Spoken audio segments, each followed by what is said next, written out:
Hey everybody, welcome to our one shot here with led by our wonderful Costo.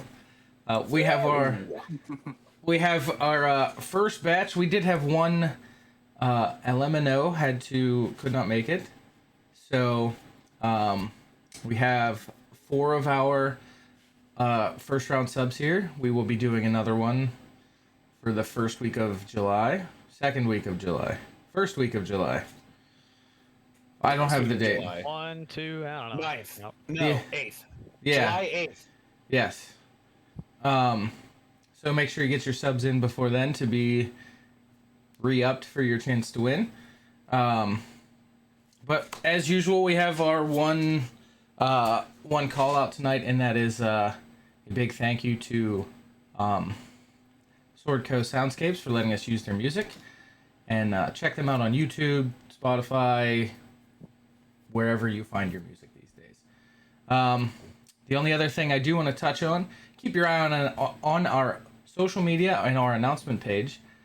Leonard will be announcing a very large project, a very large giveaway that he is taking the lead on. So keep your eyes open for that. That will be formally announced this Sunday, but I think he's going to drop some hints this week in the into the chat in our Discord. So make sure you hop into that Discord. And with that, I'm going to pass it over to our wonderful DM tonight, Anthony. What is up? I am super excited to be playing with you guys. So just to brief the viewers real quick on the way that we're going to run this particular one-shot. It's all going to be theater of the mind.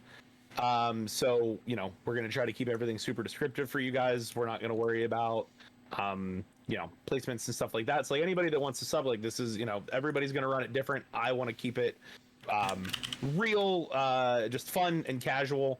I've had everybody roll up level 10 characters, so everybody's going to be playing level 10s, and I let them pick some random magic items, some of which I'm 100% familiar with what they do, and others not. So this is going to be a surprise for both me and you, the viewer. So, like I told you guys, first thing, I'll kind of describe the setting, like, briefly, and then we'll go through, we'll go through each of you guys, let you describe your characters, and then, get right into it, basically. So, you are all, for one reason or another, like we discussed, you have found yourselves in the pretty large city of Evilton. It is gothic in nature. The outskirts are like your regular like farm buildings kind of deals, like thatched roofs, brick walls, pretty spread out, and it gets denser and denser as you get towards the center of the city. Kind of going uphill the whole way. The center of the city is a massive gothic cathedral. Think like Notre Dame sized, atop a hill, or like Mount Saint Michel, towering spires. If anybody's seen Castlevania, like Dracula's castle, but like without all the weird appendages, think more normal. There's no foreshadowing here by referencing Castlevania. Don't pay no attention to the foreshadowing. And like I said, it gets denser and denser kind of as you get towards the middle. So the outskirts, there's some town squares, stuff like that. But it's a pretty circular layout, pretty universal, almost like a spoken wheel kind of setup with, and there's, some sporadic larger buildings. As you get closer to that center, you're talking like 2 and 3 story brick buildings. Again, just like wooden roofs, terracotta roofs, stuff like that. But pretty old city. You can't really tell. Being here, it's a lot of your guys' first times here. Being here, it's you're not sure exactly how old the city is. You think it's pretty old, but then there's like a lot of more modern Gothic stuff in there as well. You guys have found your yourselves here during the annual Festival of Harvest. It's an annual festival that they hold in the city. People come from miles and miles and miles around. Food, drinks, vendors. Basically, the whole city shuts down for like 2 or 3. Well, not shuts down, but dedicates everything to this festival for like 2 or 3 days every year in the fall. which is where you guys find yourselves. So I'll go in a circle and kind of, let me know, or tell the viewers, your character's name, and just like a little bit of backstory and why you're here at the festival. So we'll start with Bear, who is better known as Aiden to people that know him in real life. Yeah, hey, my character's name is Beef Dust. So Beef Dust is a male Goliath barbarian. At a young age, he was abandoned by his parents because, just horrible skin, absolutely gross. And, was abandoned. Nurses took care of him. Nurse gave him the nickname Beef Dust. And, a janitor at that orphanage started teaching him how to fight, and he soon became a gladiator and was very well known and respected. So, now he goes about his day as a gladiator, and, on his off days, he just does stuff around his house. And he happens to be going to this festival because he needs to get some more skin lotion. So that's fantastic, because the local farmers grow yams regularly, and they make a wonderful face cream that you may be able to find here. Bierkowski, also known as Greg, you're up as to describe your character. Beer Kukurski. Yes, so I'm going to be playing Voyage. He is a tiefling draconic bloodline sorcerer. He is very much so all about going on his next adventure. His whole life is just surrounded by finding something new to do. He grew up as a slave and eventually broke out of his shackles, became a smuggler for a good period of time in his life, and now has sort of made up enough capital to where he still has some ties to his smuggler past, but he is really now just enjoying himself and doing whatever he wants and going wherever he wants to go. So he ended up at this festival, really just seeing the sights and seeing the world and hearing that there was a big festival here, and he just wanted to see what it was all about. Awesome. Looking forward to seeing what sort of absolute monster of a tiefling sorcerer that's going to be and have to deal with. CLP, also known as Nick. What's up, man? Hello. So my character's name is Balazar Bloodgrace. He's a human fighter. He has the psionic ability. So he when he takes his long sword and he really chops someone in the neck, he just puts a little extra effort into it and just keeps on going, pretty much all the time. That's his whole thing, his whole spiel. He's just relaxing. That's the whole reason he came to this festival. He just wanted to relax. He found the balloon game where you throw the darts and you try and pop the balloons, right? Yeah, he's terrible at it.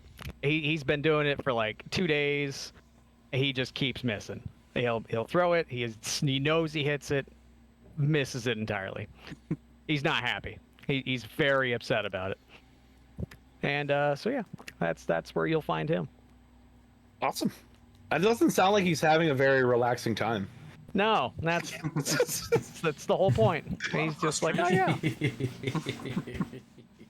Music Maven, also known as Susan. What is the character you're going to be playing? So I am playing one of my favorite classes. I'm going to be playing Morwen Eithildin. She is a high elf, former cleric of Seliun turned blood hunter.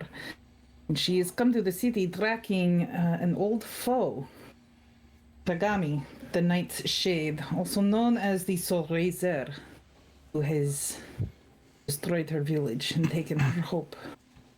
A great poet once said that the deeper sorrow carves into you, the more space you have for joy. While Morwen has not filled that space with joy. He has allowed Nalindra, the patron goddess of vengeance and fire, goddess of the blazing sun, fill her with an anger that will burn the city to the ground if any stand in her way. Okay, so you're gonna try to burn the city to the ground? No. I can I'll do help. that. Please let me win my game. Just save everything but the balloon stand. Burn it. Anything but the balloon game. It's on fire. I will hit this balloon. And then there's this random dude that nobody's ever seen before. That's I think his name's Dave, maybe. No, but our DM is joining us as well. Our normal DM. So Josh is here. Josh, what sort of tomfuckery do you have in store for me today? So I pulled an old favorite out that I've wanted to pursue. Asher Percival Whitlock III. And he is in town looking to find work so he can send money home to his wife and son. He is he's in a breastplate and a long jacket, pistol on either hip, and a boomstick on his back. Right. Fantastic. So, let me get this straight. Okay, so you're here to find work. All right, cool. We're good to go. So, it is the beginning. It is the morning. It's the beginning of the third day of the Festival of Harvest. And you guys are all kind of doing just about what you kind of described. So, Balthazar is playing his balloon game over and over and over again. He's spent, at this point, hundreds of gold pieces trying to win one prize and has yet to do so. Bear, you have not found your face cream yet. It's taken you 2 days, and your sense of direction is just not super fantastic. It's super weird. The trader I always go to, and I just can't find him. So you are wandering about the streets, and you come to this square. There's like a fairly large square that has like a bunch of booths and stuff like that. And what you see is this towering Goliath of a man playing a balloon game, and as you walk past, your attention's drawn to it, and behind the like wall that like creates the distance between the person and the balloons, you actually see that there is homegrown, all organic, 100% natural face cream as a prize for this balloon game. Wow. Well, I guess I'm gonna definitely have to play that game. Okay, put a pin in that. Pun intended. Greg, I'm sorry, I jotted it down, but I can't read my own handwriting. Tiefling, sorcerer name? Voyage. Voyage, that's what I thought. Okay, so Voyage, you are also ironically in this like same ironically, you're ironically in this same square, just sitting down for breakfast for the the first day. Is there a particular food that Voyage would want to eat in an old medieval town? Always go for a turkey leg. For breakfast, excellent choice. Mm-hmm. So you're have a turkey leg. You're sitting nearby. It's a couple stands over, but you get your turkey leg for breakfast, and you're a couple stands down from where the balloon game is. It's hard. He's basically the only Goliath in the entire city, so it's like hard not to just kind of like look and be like, what is this like 7 foot tall person doing, hucking like whole handfuls of darts at balloons at a time at this point, and just managing to not hit anything. He still missed. Single one. Asher, Yes. you are, again, unironically, because it just makes it easier for me, in the same square as all these people. It's weird. Shocking. I don't know. So, there's tons of booths and stuff like that. What would Asher be doing at this point in a festival, as far as like trying to find, like, are you hustling like to try to get work at the booths? Are you just like looking for work as a whole in the town, and you're trying to like, it's the third day, so I mean maybe you're trying to get people to like, hey, like I'll help you move your stuff out at the end of the festival, something along those lines? I'm trying to find like a secure, like I'll guard your convoy while we head out kind of work. Okay, cool. And or like a guard type, caravan type guard. Gotcha. So you're walking around. Do me a favor. Roll d20. Tell me what you get. First roll, and I'd be a 1, be a 1, be a 1. 17. Wow, that's pretty decent. I mean, there's one in there. There's a 1. Yeah, it starts with a 1. So you're kind of on like the other side of like the square. So just for reference, this square that you guys are in that has these booths is probably about 80 feet, 90 feet across in both directions. So it's like a 80 by 80 square that's like almost completely surrounded, and then there's some interior booths as well. And in here there's probably 50, 60 just random people milling around, kind of in this big square. Music Maven, your Blood Hunter is nowhere to be seen per se, but the square is surrounded by old 2-story buildings. And roll a athletics check for me.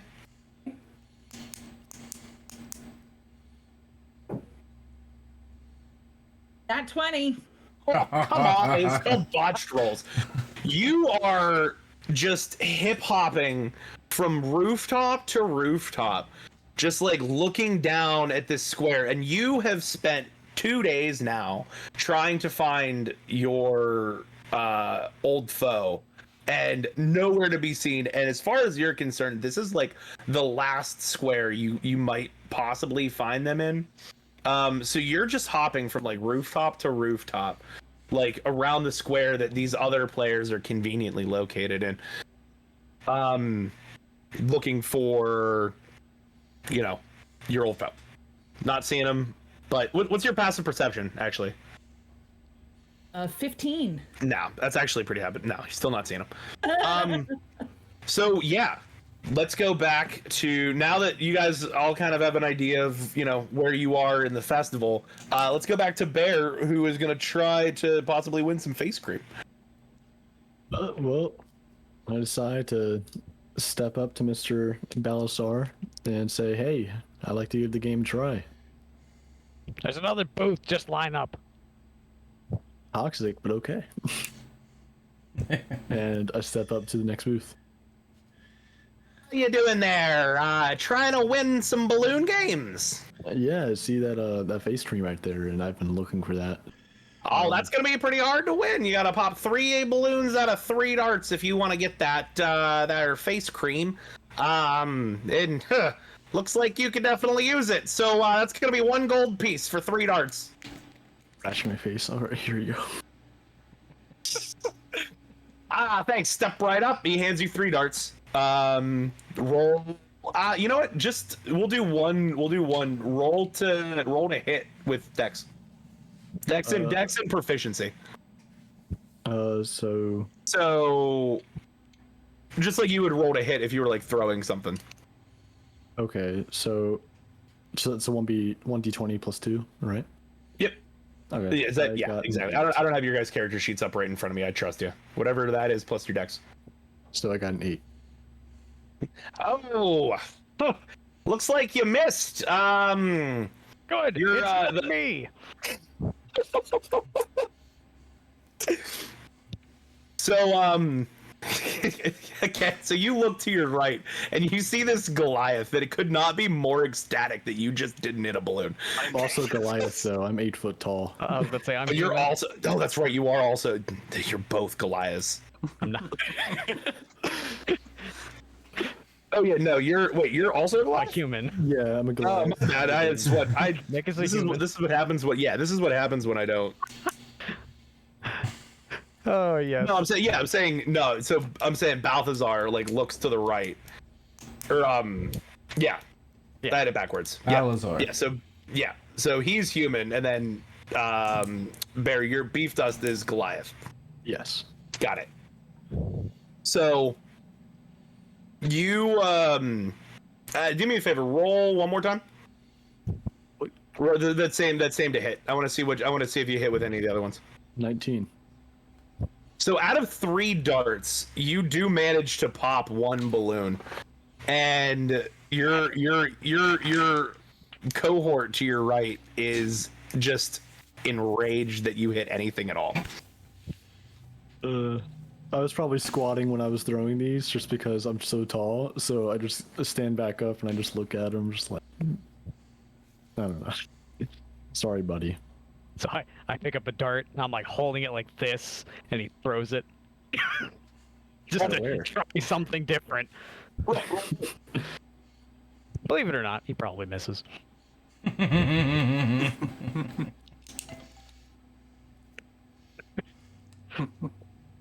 It's so no, you see how he does it. So you see how how this massive person like throws it. So like roll to hit, because I mean at this point you've just given him like 30 coins and he just keeps handing you darts until you hit something.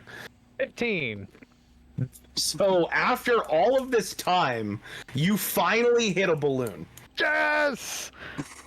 Finally! So you guys hear like this commotion going on. Any chance that this attracts either Greg or Josh? I would. I think Voyage walks over and's like, "You guys are such amateurs." There's just this ruckus going on at the balloon tent at this point. There's just like this insane like, now it's almost become like competitive because Beef Dust, you've still not hit enough balloons to get the face cream. Do you want to give it another go? My face is getting worse and worse, so I'll just keep on handing him more coins. Yeah. Hey, roll. Hey, big man. Voyage is like, "You want some help?" You give me 1 gold and I'll throw that for you. Bet you I get it on the first try. I'll start itching my face even more. Here we go. Just taking. Try, please. Oh, we look like we have a gunslinger here. Are you gonna try to throw your darts?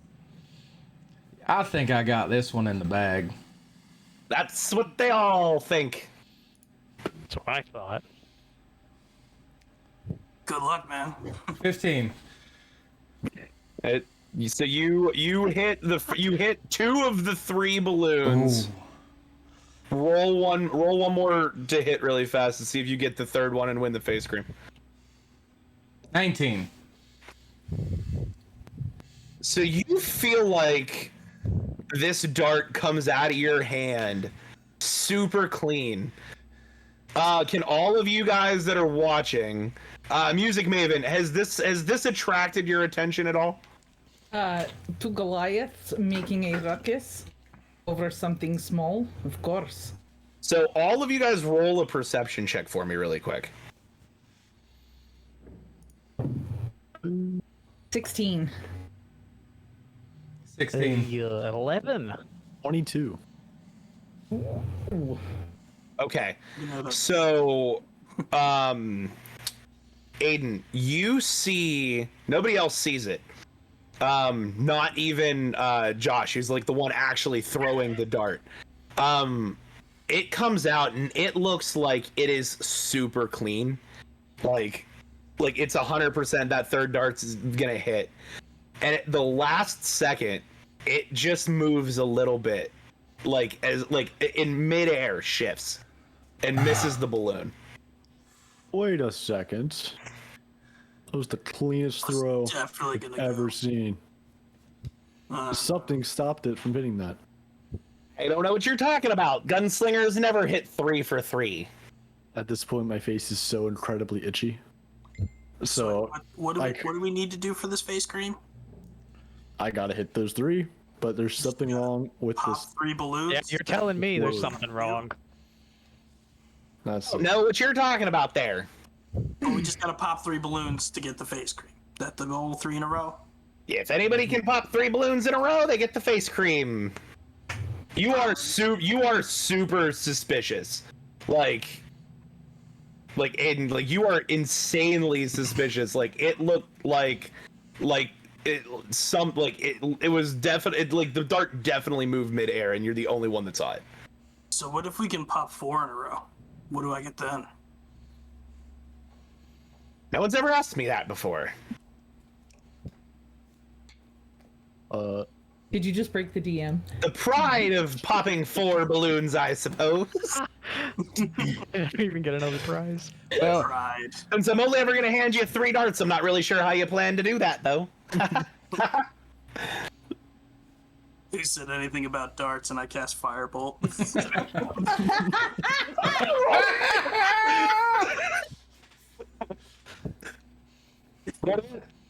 I think you visibly scare the little game owner. Fireball or firebolt? Firebolt, not Fireball. Okay. Being clear. Oh, jeez. 24? Yeah, I mean, it's a stationary object full of balloons. So you cast Firebolt. This little, like, human. He's a human, but he's like 4'10". Like, he's this short little with a cane. He just like jumps out of the way. Like, the entire backboard full of balloons just catches flame. Like, they're balloons, so any sort of heat, like, they just all start to pop. I go face cream, please. But no. What you see is they all start to pop, but it's only like every other balloon that starts to pop as this backboard burns. You see like every other balloon that's not popping look like it's not even being affected by the fire whatsoever. Do we all see this? Yeah, no, you guys all see this at this point. So the backboard of this like corkboard wall is burning to the ground right now. You've attracted a massive crowd of people at this point. Is this guy still like within range that I can grab a hold of him?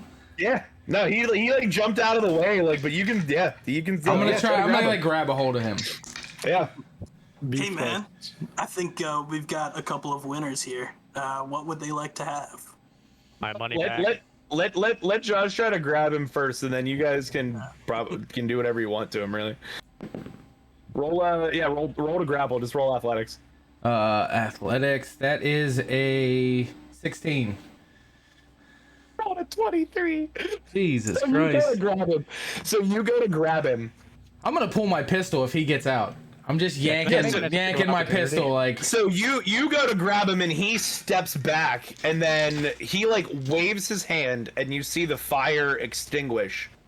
And there's just the cork board is basically all burnt down at this point, and there are still like of the call it 100 balloons. There's still like 75 balloons that are just floating there midair.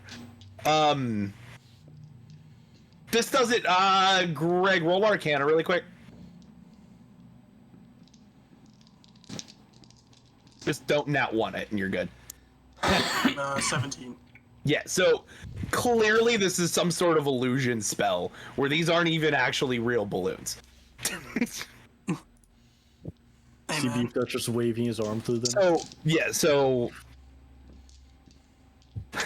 I mean, I don't, there's nothing to see here behind the curtain as he's like trying to like pull the tent down and stuff like that. Like, man, it's a little too late. Maybe you should just cough up the prizes. He just like, nothing. Just don't look, just don't say anything to anybody. And he just like grabs like a stack of prizes, including the face cream, and just like shovels it over to you four. Is anything like worthwhile here? Thank you, sir. I mean, no, there's like face cream, there's like stuffed animals, there's tickets for free food and drink at various vendors, just like trinkets but like it's. I'm not gonna call them like valuable, but there's some worth. Like it's cool. It's like cool prize stuff. But really, to be honest, the only one of you that actually cares would be Bear. As far as the face creams, yeah, Beef Dust is the only one that actually cares. So Beef want Dust, back. I've had Beef Dust step over the little half wall and just start taking more face cream and just putting it in his backpack. And He doesn't even try to stop you. Yeah. Nick, are you gonna try to get your money back on him? Oh yeah. No, I'm pulling my sword and I'm like going to point it at him. Be like, Okay. "Alright." Whoa! No need to bring pointy objects into it. Give me back my money. I Cheating. I can give you back your money for today, but the money that you spent day 1 and 2, I don't have it. All right. Any money that you've made today, you're giving it to me. So he like hands you a coin he like begrudgingly, he's like, oh, all right, well, just put that sword away, and he just like slowly hands you like a bag that has like roughly 200 gold in it. Can I do an Arcana check Good on enough. the bag? Making bank. Please no. Please do. You can do a check on the bag. I would have just taken While it it- and left. While you're doing that, Music Maven, does this like you don't necessarily know for sure, but like there's now been a fire in the middle of the square. Is this something that you choose to investigate further?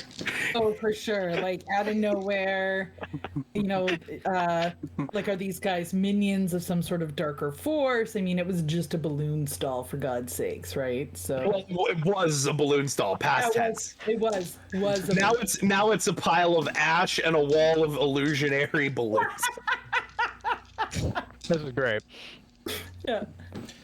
I just want to be handing out stuffed animals to like all the kids that are like, here you go, little lady. Take one for you. Actually, Yeah, there's a crowd. If you want to start handing stuff to the patrons around, 100%. I'm just like taking stuff off the rack, like, you want this bear? Here you go. I'm just like, everyone come get it. Morwen would see that, and because of past stuff, she would actually be really touched to see somebody trying to make children happy. So at first she'd probably be super aggressive, like, maybe stalking down the roof, and then in seeing like these guys starting to hand out things to these children, she'll stealth, like she'll still be kind of a little wary, but a part of her softens a little bit. Yeah, you don't even have to roll for it because like there's so much commotion going on that like even if somebody saw you, you're not the center of attention. But yeah, so you see these, I mean, it's a weird little group of people. There's a tiefling, a Goliath, a human, a dude with a shotgun on his back. Like, you guys, this is a weird group of people that are like in a crowd of like mostly humans. This is odd, and they're just handing out prizes, and like there's just like this cowering little balloon vendor man just like behind his like the only remaining structure of his stand. Yeah, sorry. I was gonna say she'd probably try and stealth around to get a better look at the little balloon guy, because she would see like the illusioned balloons, and she is after somebody who's with magic and stuff, who's managed to elude her, so she might want to try and get a closer look. Yeah, he looks oddly familiar, but not in like, you get a really bad vibe from him from your past and kind of knowing like as a blood hunter. Do you have any like as a blood hunter, do you have any like abilities or anything like that would help you like kind of like discern a foe, like even under like disguised conditions? So like my for investigation, I'm not super familiar. So for investigation and stuff, I have advantage about Fae, Fiends, or Undead. Same thing with History, Arcana, Nature, Religion, and Survival. As you approach, go ahead and roll an investigation check at advantage for me. So that's a 17. So you're pretty sure this is your guy. Okay. You're not 100%, but you're pretty sure this is that guy. You're pretty sure this is him. No one else here in 2 days have you seen use magic, like other than the guy that just burned down the stand. Yeah. So you skulk around. They're not even really paying attention to him anymore. Like, Beef Dust has his face cream, so he's just like joining in the revelry, handing stuff out. Like they're just basically like trying to like not disperse the crowd, but like kind of like hand stuff out and be like, okay, nothing to see here, like that kind of thing. No town's guards have appeared. It's also worth noting to all of you that you've been at this big festival like for 2-3 days now, You haven't seen a single guard. Like, Oh, that's good. no I like one. it that way. I just pulled the Like, button, so You haven't noticed like any like sort of massive disturbance or anything like that that would call for a town's guard up until right now. We haven't seen any at all. You haven't seen any at all. None of them are showing up. Like, Like even after the fire started. Did I see any when I came into the city? no. It didn't strike you as odd just because of the sheer number of people kind of coming in and out for the festival. But like, nobody up on like the parapets, nothing. Like, you just, in recollection, you don't even recall ever like seeing one. Is there anybody here that looks like they're locals? There, a lot of them, yeah, like you can kind of discern who's local, who's not. Like the culture of the area is pretty homogenous, so it's like mostly humans, some halflings, some dwarves, like some of the normal races, but mostly humans, similar dress.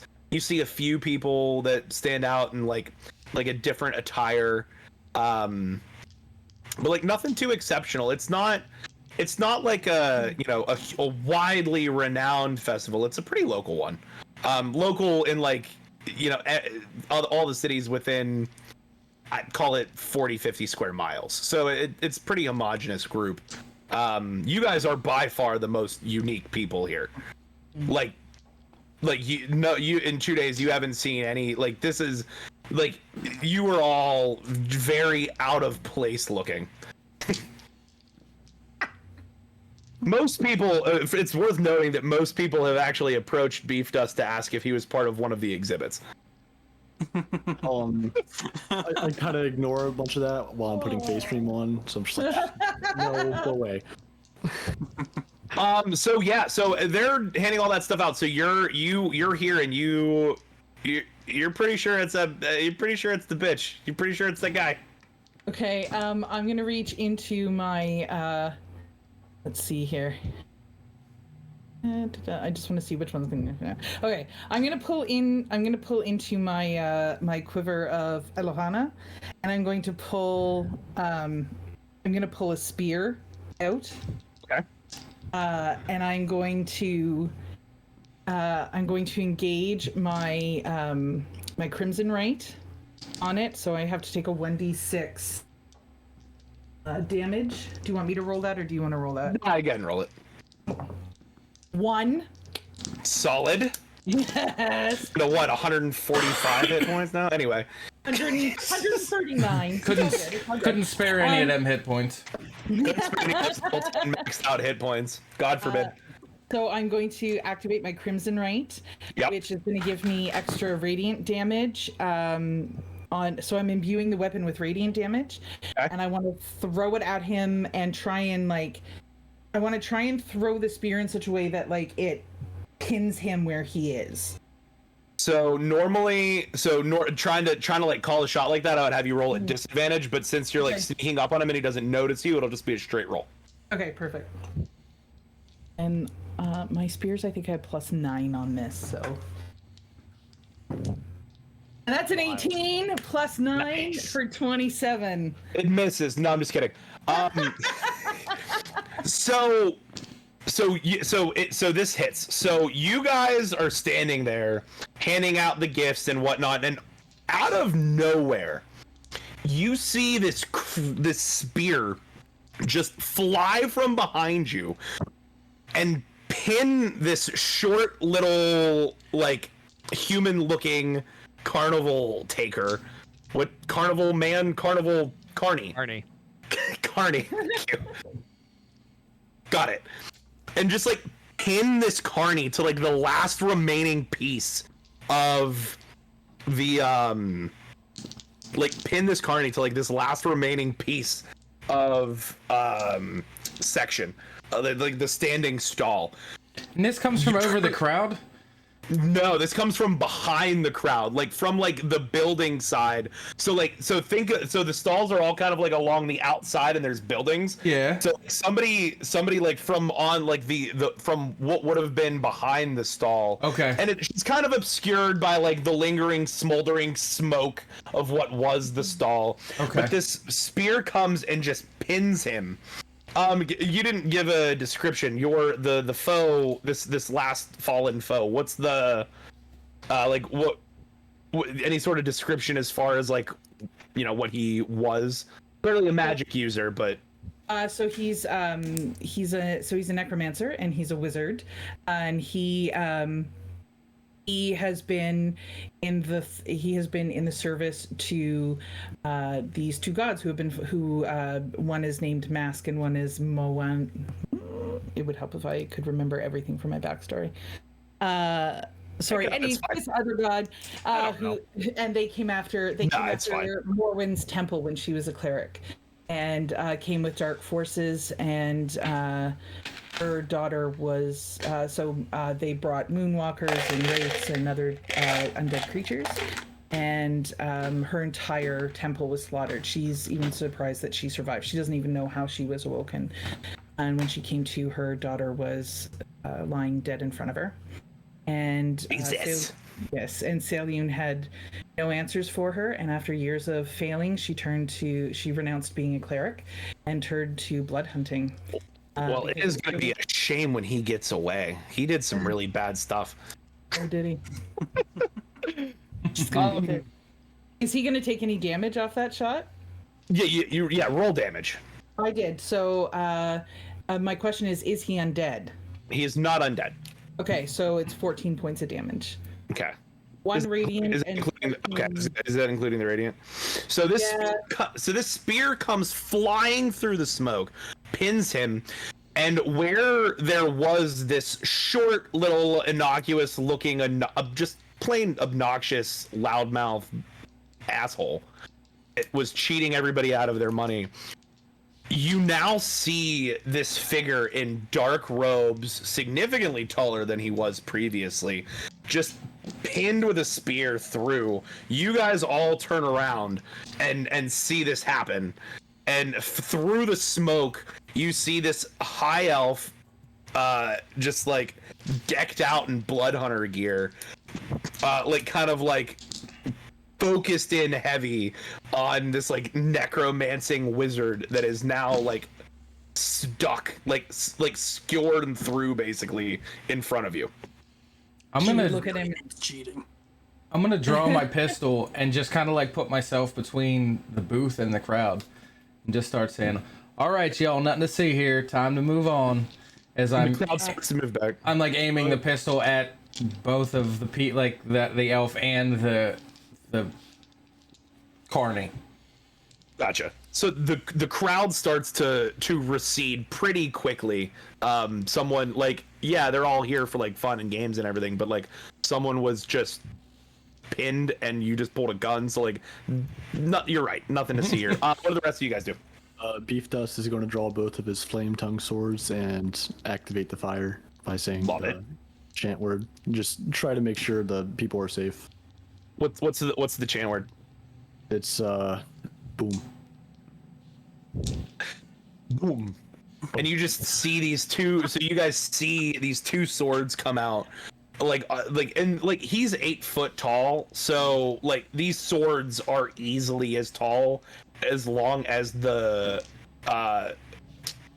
Carney previously was before he like reverted to his normal like 5'11" form. Yeah, also, when I say boom, somehow my voice drops like 5 octaves, and it's just pure... As you feel the vibration in your chests as he ignites his twin swords. Nice. Voyager? Voyage is just like, Voyage. no thank you, and slowly just starts backing away. Hard pass. So you cautiously I'm watching, but I'm like, yeah, I'm gonna not. running away like the crowd, but there's a Except slow. Like, I'm Gotcha. keeping an eye on it. Got it. And then Balthazar. Balazar. It doesn't matter. Balthazar. He's gonna equip his longsword, and he's just gonna say, "Wow, you really mess with the wrong people, don't you?" I'm gonna love this. So as Morrowind approaches, you guys are kind of in these like defensive, ready to go positions, and you just hear him like, How did you know it was me? He says it directly, like right at you. What languages does he speak? A lot of them. All of them. All the languages. All of them? Okay. So I pick one. so she I didn't slips. prepare for this. Pick one. Okay, sorry. So she slips into Elvish, and she says, "The axe forgets, but the tree remembers."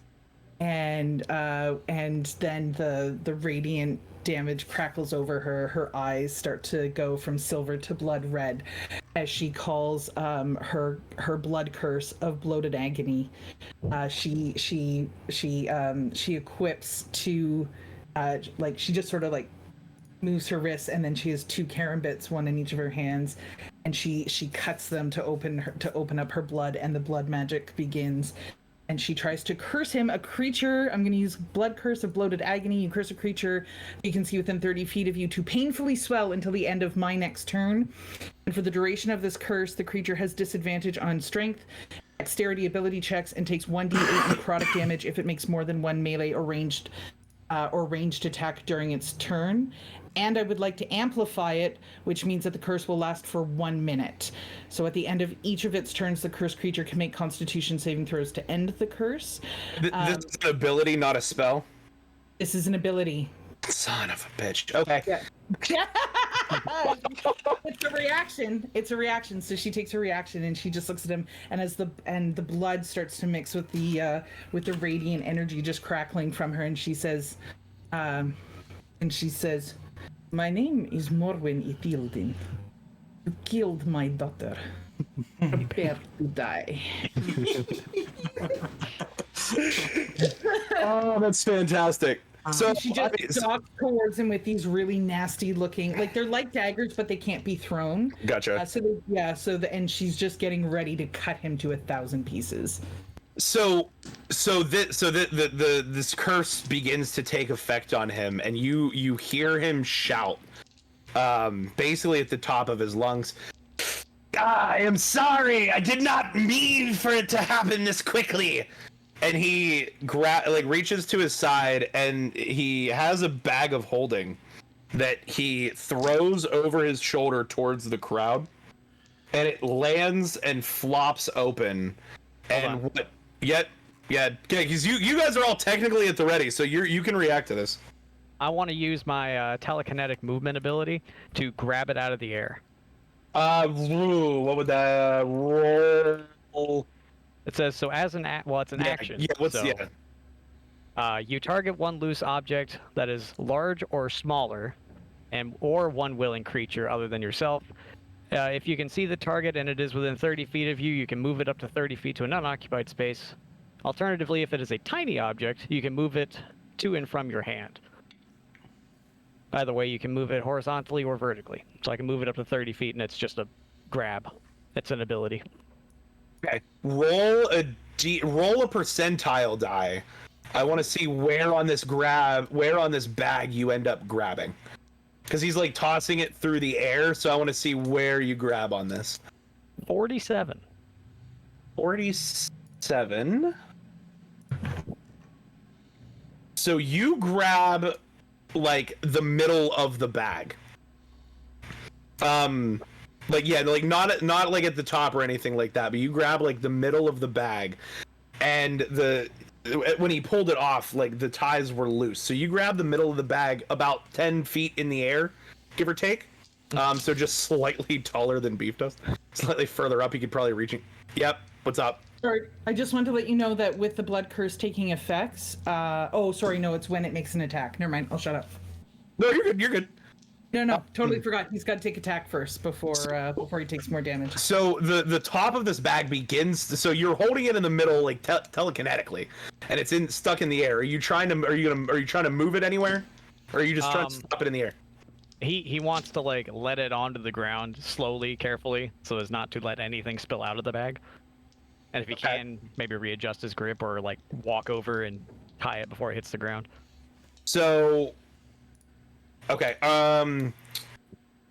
Josh or Greg, are you guys doing anything? I would be making a dash to try to grab it. Like, moving to try to catch the bag with my hand.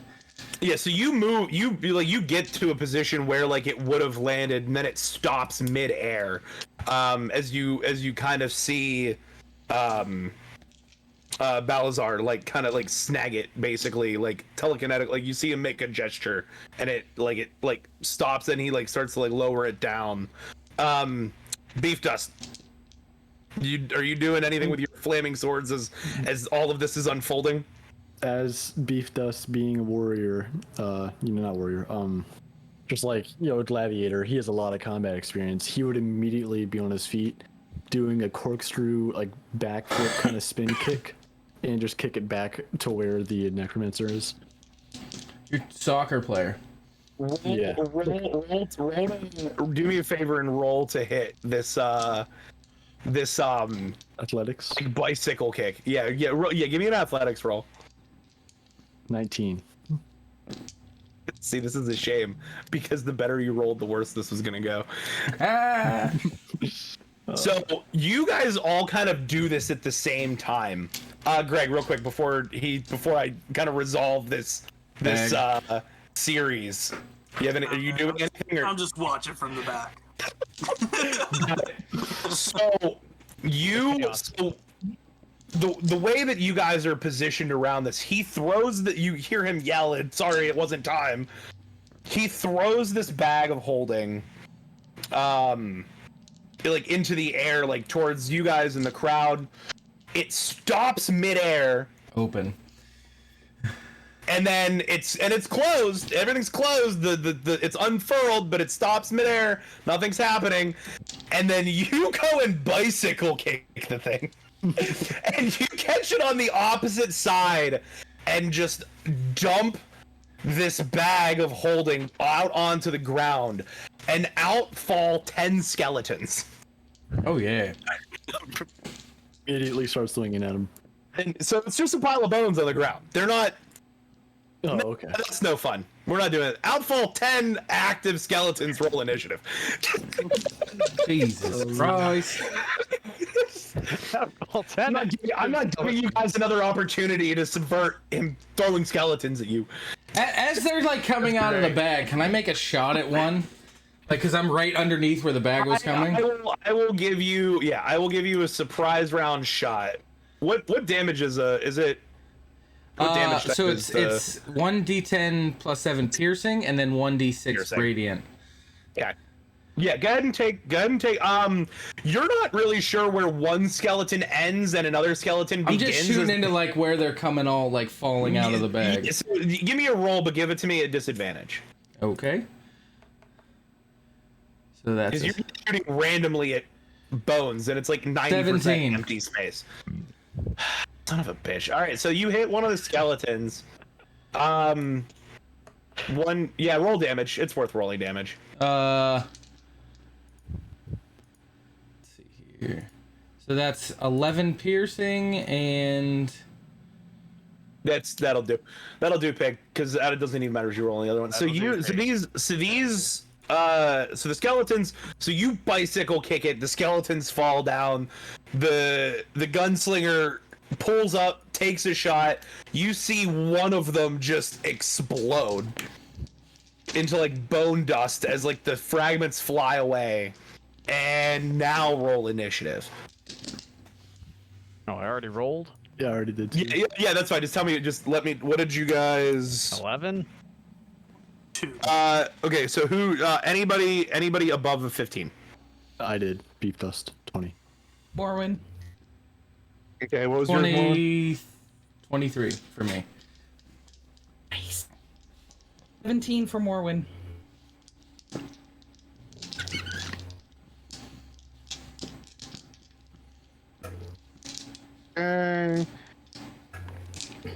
Josh, you said 23. Yes. 17 for Morrowind. Beef Dust was a 20. Yeah. What did you other two? What did Greg and Nick? What'd you guys get? 2. 11. I got 2 ones, which is kind of like 2. Yeah. Oh no. That's hilarious.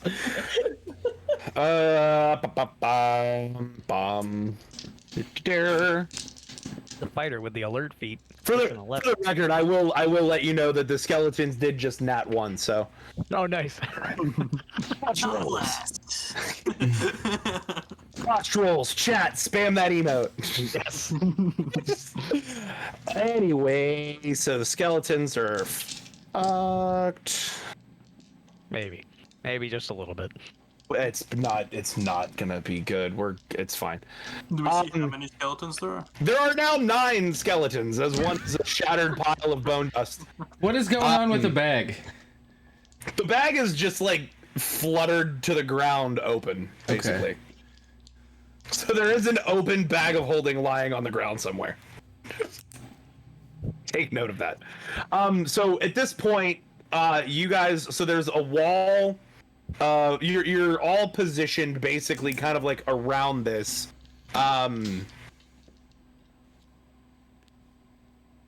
Aiden and Josh, you guys are like really close to the skeletons because like you took a shot, you were trying to grab the bag.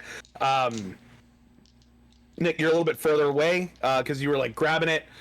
Greg, you're also pretty far away, and then Morwin, you're like right on top of Necro Wizard, like getting ready to just absolutely ruin his day. Oh yeah. And so yeah, so. And then there's just like 9 skeletons on the ground and an open bag of holding. You guys are at this point. You guys are working with like a nice big like 30-foot circle. Basically, the crowd has officially receded into the abyss. Good. So yeah, first up is Josh. Actually, Okay. Just with my pepper box out, I'm gonna fire once at the first skeleton right in front of me. there's several, but there's definitely one that's like the closest. Yeah, I just Kind of want to to start shimmer close out. and work my way out. So that is 25 to hit. It hits. Look. If you don't even need to tell me if you roll higher than a 15, it hits. Okay.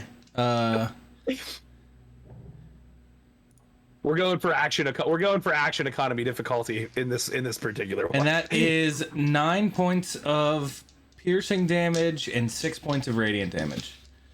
So you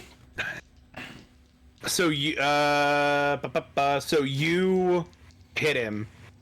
You hit this first skeleton, and similar to the first one, he just explodes. Like bone fragments everywhere. Like just nothing doing. Like you just boom, dead. Next is Well, Beef Dust. I'm gonna attack again. I have 2 actions because I'm a fighter. Yeah, that's right. Good. Fire again. Go ahead. Yeah, that's a 16. That'll hit. Not by the hair of your chinny chin chin though. 15 piercing, 6 radiant. How does this one die? Go ahead. Let me know what happens to this one. I'm just gonna like. I have my pistol up and I shoot the first one, and I kind of want to look around at the crowd and just kind of like wave my hand, like asking for cheers, and then just fire into the center of the second one. Roll performance. Crowd's just running away at this point. So 8 performance 8. They boo you as they run away. Well, I Next tried. is that it for you? That's it for me. Beef Dust, you are also like right up in there. Like the bag of holdings like 5-10 feet away from you because like you kicked it out of his hand basically. There's like 3 skeletons like right in your immediate vicinity. The other ones are a little bit further back because like as you kicked it, they kind of like spread out a little bit. Oh, perfect. All right. Well, do I get disadvantage on this or no? From the skeletons forming. All right. Cool. No, you're good. My swords both are on fire. I'm a barbarian, so I'm going to use reckless attack. So I get advantage Sweet. on all of them. Some dual wielding, it'll be 3 hits. So let me do the first roll. I got an 18, 12, and a 11. 18 will hit, the 12 and 11 miss. So you go to swing like just recklessly at these skeletons. Like there's 3 in front. You pick one and you just go to town. And the first hit, or the first, you kind of like go and you just like cut through like right in between where like the bone meets the shoulder, and it just like skips through without actually like dislocating the arm. And then the second one, you like skip off the skull and you take a chunk out of it, but it doesn't seem to slow him down at all. And then the third one, the third hit, that 18, you kind of have a feel for it and you come straight down through the rib cage. What was the damage on that one? Oh, it's gonna be a little awkward because don't have the exact rolls like right away. You're good. So 6 plus the fire damage, which is a 4.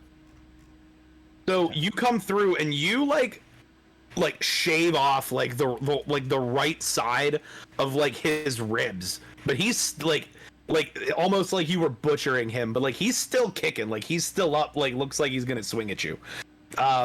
Is that all 3 attacks? Did you have any bonuses or anything you want to do? No, that's it. Cool.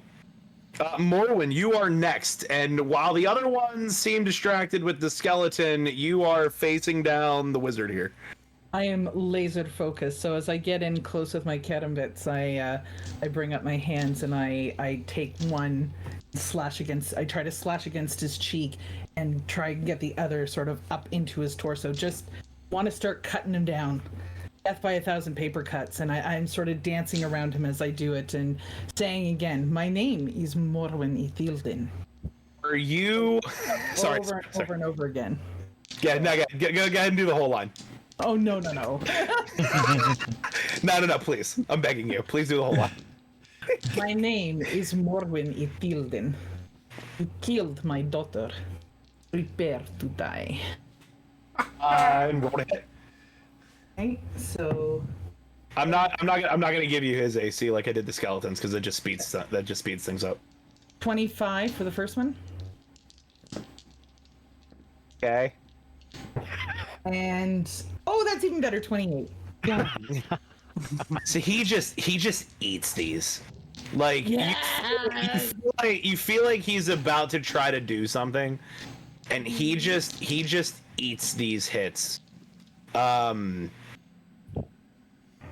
So yeah, go ahead and roll damage. Okay, so 1 and 4 is 5, plus 14 is 19 points of damage. A piercing from karambits? Yes, piercing. Yeah, it's piercing. So he just screams in like agony as you like get one of them like up in between his ribs, and then like the second one, just for flavor, like comes across his cheek, like, and like starts what would be like an X pattern, like, and then he is also going to take damage from your curse, or is that only when he takes an action?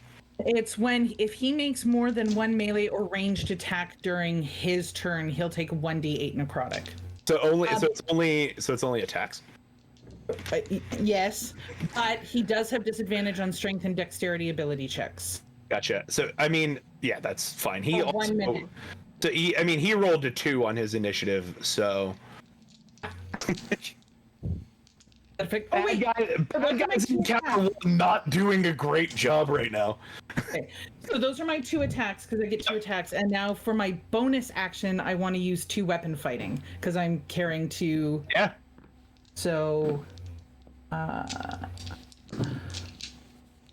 that's not quite so good. Botched roll, critical 1, so it's a 10 total. So Nat 1.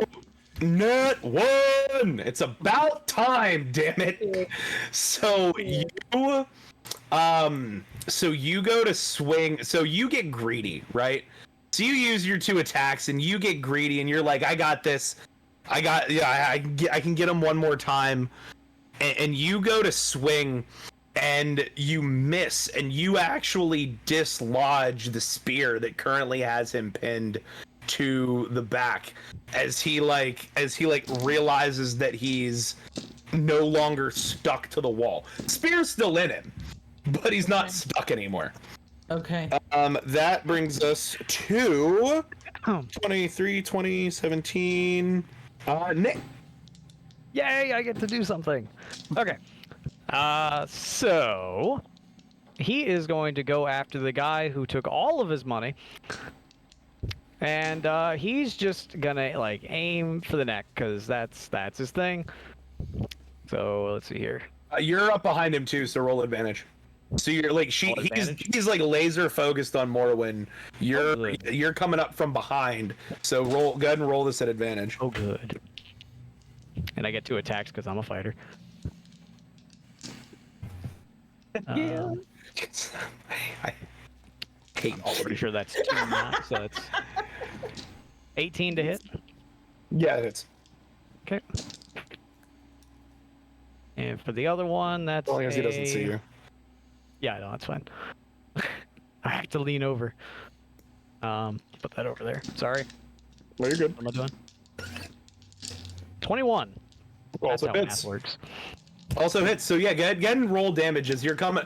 As you like come up behind him and go to just end this dude's life. Like he has taken so much of your time and gold and effort with these fake ass balloons. Let's see here. That's 13 and 14. Cool. Noted. So you come. What weapons are you using? It is a longsword. So you come and you just like smack him in the back with a longsword, and it digs into his shoulder, but not quite as far as you'd think that it would. So like you come and like you get him on the other side, and it goes in a little bit deeper, but not quite as far as you think it would for it being a longsword. And him not really knowing that he's there and or knowing that you're there. He definitely feels it, and you see blood, but it's not. You've done this to others in the past, and they've been cut in two, and that is not the case with this gentleman. Greg, you are up. So there's seven skeletons now remaining that are kind of like spread in like this like half moon kind of line in front of you. First one is about 10 feet away.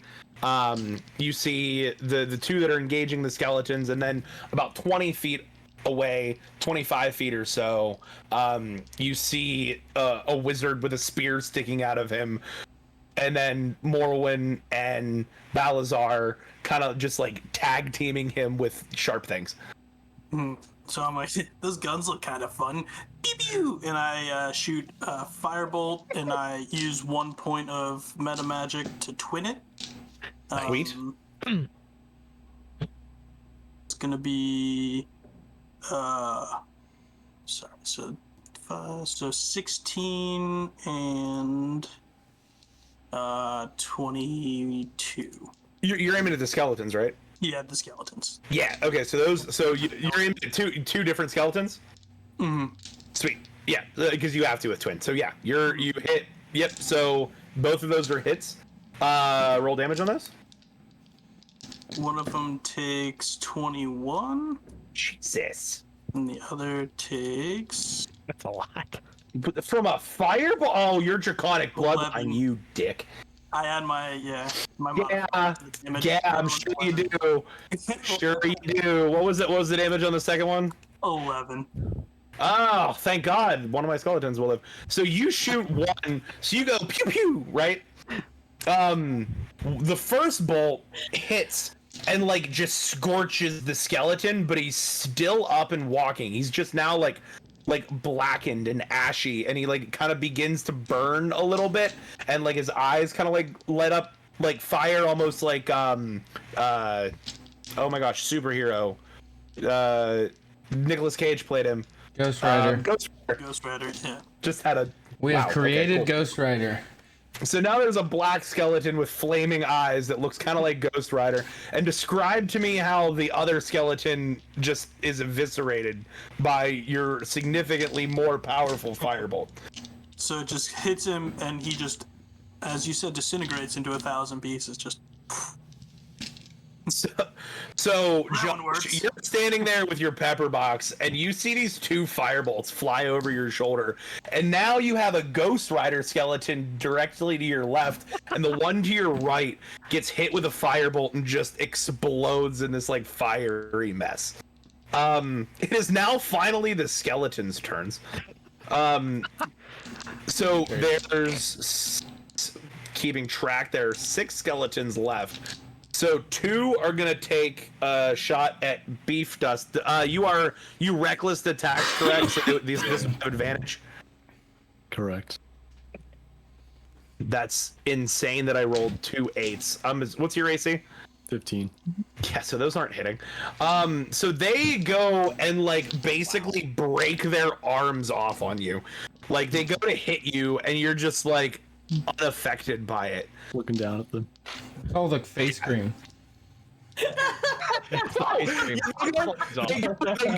go to grab your face and they can't because it's just sliding off the face cream as they're trying to like grab your face, and it's just you just like move your head and it's just sliding around. 2 of them are gonna attack you, Josh. What's your AC? 17. So, okay, so the first one that goes to attack you just completely whiffs. And then Ghost Rider, we're going to call him Jack Skellington now. Jack Skellington, like, goes and takes, like, this, like, bony shot and swings at your head, and he lands his hit. Ooh. For 4 damage. Plus 4, 12 fire is... No, I'm just kidding.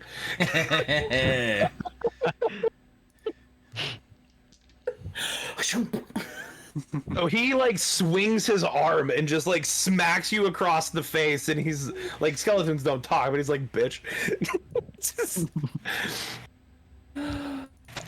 And now I apologize. What was your foe, the necromancing wizard? I can't read my own handwriting. What is his name? Oh. No, you're good. Kragamis. Kragami. Kind of like origami. Got it. And believe me, I'm gonna fold them into one. I'd like to see you try. So it's Kargami's turn. He stands up from his like hunched over pinned position. If you strike me down now, I will become more powerful than you could ever imagine. As he pulls the spear out of his shoulder, and that's gonna be his bonus action. And for his action, you see him begin to cast. Anybody have? Greg would be the only one with counterspell, but you can't see him. There's a wall of skeletons in between you and him. Okay. Sorry. He casts Fly on himself and begins moving up into the air. You 2 are going to get attacks of opportunity on him as he moves out of your range. Regular or with advantage? Or just regular. Yeah, just he's very well aware of your existence now. Dang it. Yeah, so yeah, you and Morrowind roll a quick attack of opportunity on him. That's a 12. That is Also gonna a miss. 12. That is gonna miss. So he raises 30 feet into the air, now above you, as blood is like kind of like dripping off of him. Because you guys, I mean, he did not like what you were doing. He was not a fan. But yeah, so he is now 30 feet in the air, basically just cackling this evil laugh, like.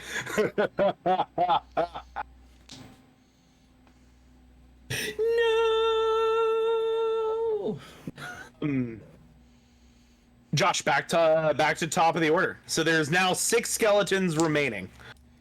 All right, now Just for reference, 4 of them attacked. The other 2 kind of like moved around in order to like get into better range of the 2 of you that are up in them.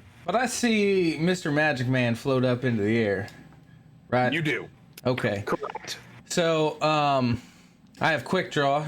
So I'm gonna stow my pepper box and draw my boomstick. Bad news. And I'm gonna take 2 shots at the guy hovering in the air. Go ahead and roll.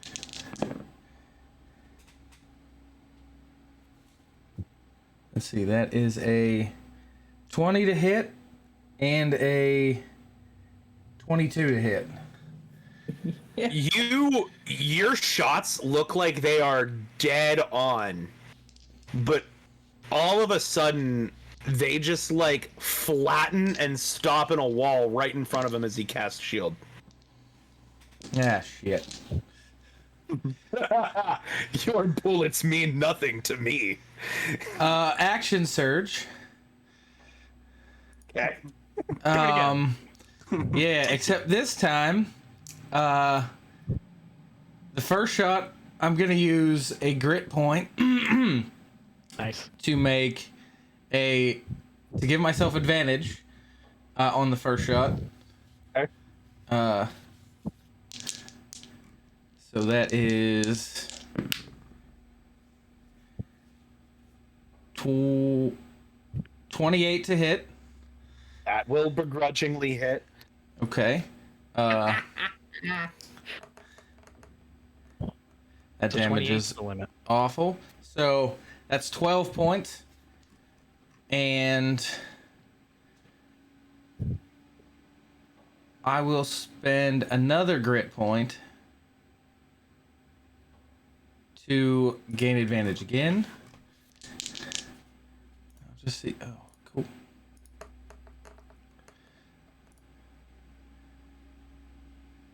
That's a 16 to hit. I missed that one with advantage. I'm gonna reverse the orders because it's more fun. So the third bullet that you shoot smacks the shield, flattens again, and he's just still laughing, taunting you basically. And then the fourth one, just you somehow, in some way, just like magically penetrate. You're just like pew, pew. And the last one just like just comes through, manages to get around the shield. Like you basically curve the bullet like Angelina Jolie style. And it catches him in the same shoulder that he took the spear. And he's like, ah! Your bullets mean something to me. And that brings us back to Beef Dust, who now has a...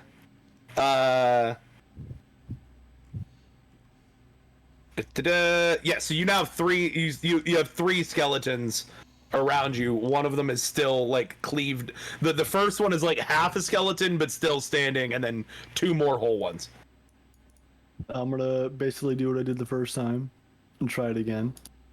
So I'm going to. Still reckless attacking, yeah. Yeah, reckless attacking. Cool. So that's gonna be advantage. And so a 23, 22, and a 21. Roll just. Yeah, roll damage. So all of those hit. I just want to see how badly they hit. The one is almost assuredly going to die, but Oh man. I'm gonna like I want you to just roll damage on it because so I can figure out how many of the three in front of you die.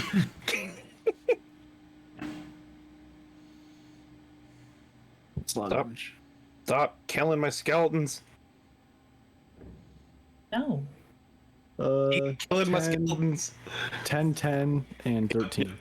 Okay, so the first one that you hit is the first one you target, and you catch him again on the other side, and just your sword runs straight down. Have you ever heard the sound of when someone like is like filleting a fish, and you can hear as the knife runs through, it like ticks off of every pin bone on the way down? That's what you hear as you come down the other side of the skeleton, all the way down to where his legs meet, and it just like cleaves in half, and you just see like this vertebra and like skull just like flop backwards to the ground as you turn and take both your swords and swing and just catch the second one on your left straight in half with both swords, taking its head off with the first one, its legs off with the other one, and it falls into a neat little 3-section pile of bones right in front of you that also happens to be on fire. So you kill the one that you originally hit. One of them is just this pile of like burning ashy skeleton, and then there's still one remaining on your right that you turn to face. Morwin, you are next, and you now have your arch enemy of the world floating 30 feet above you. Okay, I pick up the spear, and I feel the crimson right just crackle through it, and I say to him, "Kagami, coward!" And I'd like to first use my bonus action to use my blood curse of the muddled mind. So I curse a creature that I can see within 30 feet of me that is concentrating on a spell. The creature has disadvantage on the next con save throw it must make to maintain concentration before the end of my next turn. Fantastic. And I'm going to amplify that curse so that it has disadvantage on all con save throws made to maintain concentration of spells until the end of my next turn. Fantastic. So I'm going to hit that. So he's now... Yeah, he has. I mean, he just has disadvantage on everything he rolls at this point. Pretty much. And then I'm going to take the spear Great. and with my... So I love blood hunters. With my... Hey, your ability list long enough. Sorry.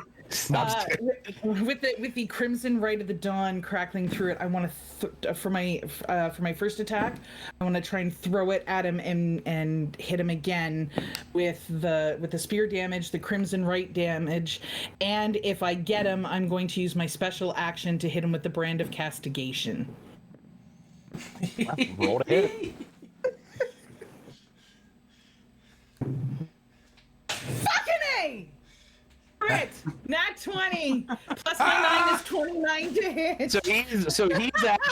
So he's one of those wizards. He's a divination wizard, and he replaces that with. No, I'm just kidding. Could you imagine? Oh no! If I was more of an asshole, I definitely would. Okay, so I'll roll. Yeah. So double all the damage. double all of it, I guess. Okay. So 5 doubled is 10. Don't forget to use your bestowing bullshit of fuck me. Okay.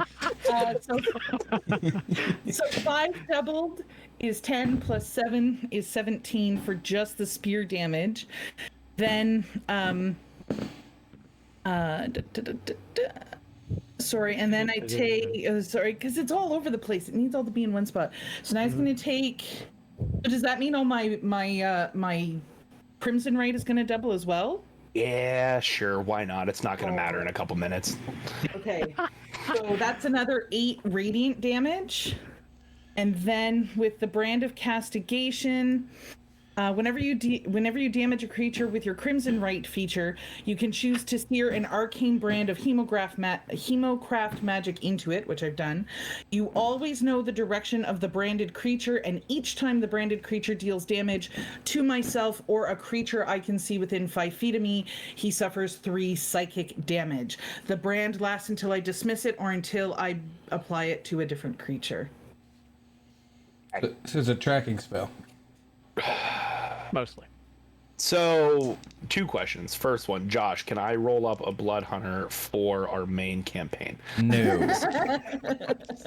Also, I get a second attack. Well,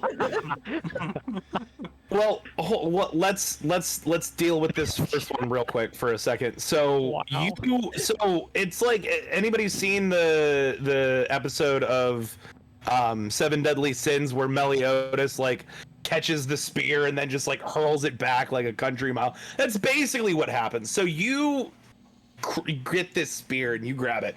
He doesn't throw it back at you. It's just the second part. So you get this spear and it's just crackling with this blood magic as you whip it up at this insane rate of speed. And it doesn't like stick him or like wound him. It just goes like through him. like in a slightly angled way, like up through like basically like His heart's on the through end of his his shirt. body. It's not good. It's not good. And I rolled his concentration check for fly. He didn't pass. He did bad. He did really bad on that. So on top of all of your damage, he also falls back to the earth 30 feet, That's just like, taking an additional 14 damage, because why wouldn't he? And he is now lying on the ground in front of you. Granted, you still have your attack. But he's now lying on the ground in front of you, almost motionless, but still alive, gasping for air as there's now like 2 holes in his chest. Fantastic. So this is great. Well, this is gonna be over early. so I walk over to him. And has the spear landed anywhere near, or is it like gone? The spear, the spear is not gonna land for like 4 rounds. Okay, no worries. And you don't quite know where. Outside of town, hopefully. Yeah, somewhere outside the town. You're gonna find it 3 encounters from now. Like, Is part of that? Is part of his away. skin on that thing? She can track the skin that's got the. you can track the direction of the spear currently heading towards orbit. Pop a single balloon. Another stand at another square. Attack massive departure. No, that's canon now. So the spear actually lands in another balloon booth, like on the other side of the city, popping one of the balloons. Oh jeez. Oh god. So as I stalk towards him, my eyes still like the blood magic now like flaming up and out of my eyes. My red hair just back. I say a quiet prayer to my patron goddess Nalindra, thanking her for this opportunity, and I reach behind me with 2 hands and I pull out my Corpse Slayer greatsword. And as I stalk towards him, I say, Gami, it will end you now. Tell your gods, mask there, that Nalindra's champion comes for them. Into the dark night, I shall end them forever. And then, with my Corpse Slayer greatsword. Yes, I was just gonna. You don't even have to roll. I was gonna let you do that however you wanted to. He was out of hit points when he hit the ground. All right. He was out by the time he landed. So you come through him with your greatsword. Your foe has been slain. But with like this dying, whispery breath, you guys, as his body just like completely turns to like ash and smoke, as it comes through, kind of like Thanos in Endgame, like where he kind of like sits there, like it's like as like this ash of smoke kind of dissipates into the ether. You guys all hear like this cackling laugh. I am but the least of your worries. As the voice trails off. Worth noting that the skeletons are still alive, so there's that. But the voice trails off as you guys kind of see this, and you all hear it, not audibly, but like in your minds. Nick, your turn. Well, that was So he was like disconcerting. sitting there ready to jump up at the guy, and then he just watches him fall down. Like, oh, okay. He kind of loses a little bit of heart, and he'll walk over to the nearest skeleton and just try and eviscerate it. There's one right next to you. Yeah. Okay. Yep. That is a 15 plus 9. That's all the hits. Yep. Hold on. I forgot what I'm rolling. D10s. Why is this not here? Oh, there it is. And what is that? Getting Greg, Oh, you're that's on deck. 15. 15 damage on the first skeleton. So the skeleton, you basically play t-ball with the skeleton's skull as you like turn your sword sideways, not sharp, and then come across and just like try to like not to be upstaged by how far Morrowind just threw that spear. You try to hit a home run with this. So this skull goes up and over the buildings to the back, and the rest of the bones kind of just collapse lifelessly into a pile. I'm gonna walk over to the next nearest skeleton because I have 2 attacks. That was a 17 plus 9 and That's- 9 damage. yeah. Or 14 damage. Oh, so that one doesn't die. Hell yeah! Oh boo! You gotta do the same thing to the first one, to the second one, but you just like miss low and break every single one of his ribs. All in, like, if it was a human, he wouldn't be able to breathe. Like, all the ribs are broken. So it's just like a spine, arms, and legs at this point, as the ribs are just dust. But he's still standing. Does it sound like a xylophone when they break? But yeah, it's like da-da-da-da-da-da-da-da-da, or whatever the xylophone sounds like. What do you want? What do you want me to do? So, yeah, all of his ribs broken. He's a shamble of the skeleton he once was, but still standing. Claire. There's still skeletons remaining. There are still 5 remaining. 5. 4. No, 4. There's 4 now. T-ball 1. And they're all pretty grouped up. I'll step back 5 feet if someone wants to cast something. It's a great idea. Yeah, The sorcerer. how close are people to them? Does Voyage care? Voyage is not a bad person. If there was some sort of AoE spell that you planned on potentially using, you would be able to position it in such a way that it wouldn't endanger any living being. Fireball. This is taking And too long. Way too long. Damage. So they have to make dex saving throws, 17 or better. Oh, I already rolled those. That's not happening. I rolled that before you said fireball. Crit. You don't roll to hit fireball. It just happens. I know, but it's not as much fun to yell, max damage, max damage. Yeah, seriously. Yeah, 38 damage. Okay, so you guys are all standing there. Jesus Christ. You all hear in your minds this this dark voice, like, I'm but the least of your worries. And then like you watch a swordsman just knock ahead like a country mile, and then he goes to like get another one, does all of that, and you're all getting ready to like take on the rest of these skeletons, and just like from the back of the room, basically the guy just like that was just here, kind of cautious. You just like hear him snap. You hear a snap of his finger, and this 30-foot fireball just erupts right in front of all of your faces in just this like perfect sphere that it almost touches you but doesn't quite touch you. And when it disappears, the only thing left standing anywhere in a 30-foot radius is a blackened skeleton with his eye. No, I'm just kidding. Everything is ash. Like, you just see these piles of skeletal ash.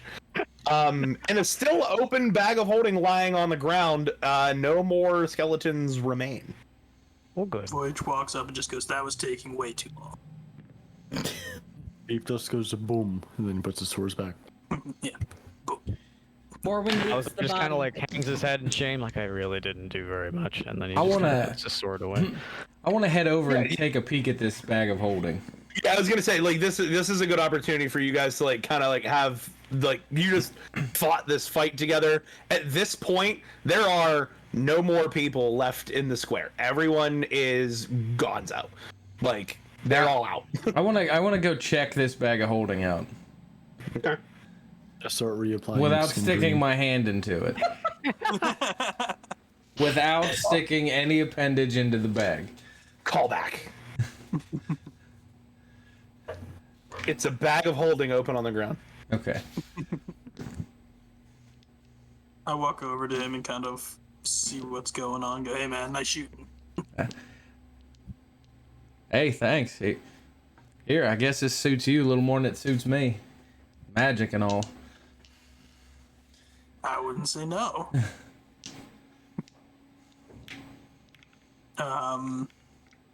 Do you roll an investigation check really quick? Me? Yeah. As he hands you the bag. Mm-hmm. Alright. Oh, hold on. Sorry, 1 second. You guys are 21. So you even though it's a pocket dimension that technically wouldn't really matter, you take the bag of holding, and as you move it, you hear rattling around inside. And you go to dump it out, and these 5 like potion-y vials like fall out onto the ground. They're like blue in color, about this big, so they're just kind of like on the ground, and it's in front of you. Like, these are interesting. And I look around and go, is anybody able to check out what these are? Nah, not without drinking it. Would it be a I don't medicine? really want to do that. Would it be a medicine check to like? Yeah, I would allow medicine or arcana. Okay. I'm great at Whatever you're better at. I got an 18. I'm not a magic man. So you're not 100% sure what these are because they don't actually exist in 5e, but you're pretty sure that they're like amped up health potions, basically. Okay, no, I just take one. Just put it in my little pocket. I'm like, cool. And as you apply face cream, do you relay this information to the group? I mean, I'm guessing someone might just ask me what they are. I'm like, oh, they're health potions. Great, I'll have one. I didn't say you guys can have them. Too bad. I'll just give you a You wanna dead fight me? All right, I'm not gonna fight you here. All right, thank you. Well, it looks like there's just as many of them as there are us. Yeah. Sounds good to me. Eat out all of them and keep one myself. Funny how the math works out in one shot. Yeah, no kidding. Right? It's great. Morwen won't be paying attention. She's so focused on her enemy. Like, she still has the sword in his body pinned down to the ground so that she... He dissipated like he into dissipated. dust. Yeah. Oh, okay. Yeah, never mind. sorry. Yeah, he like full on Thanos and is just like Okay. like dissipated into this like gray cloud. Wait a minute. Thanos dissipated? What? I'm kidding. Spoilers?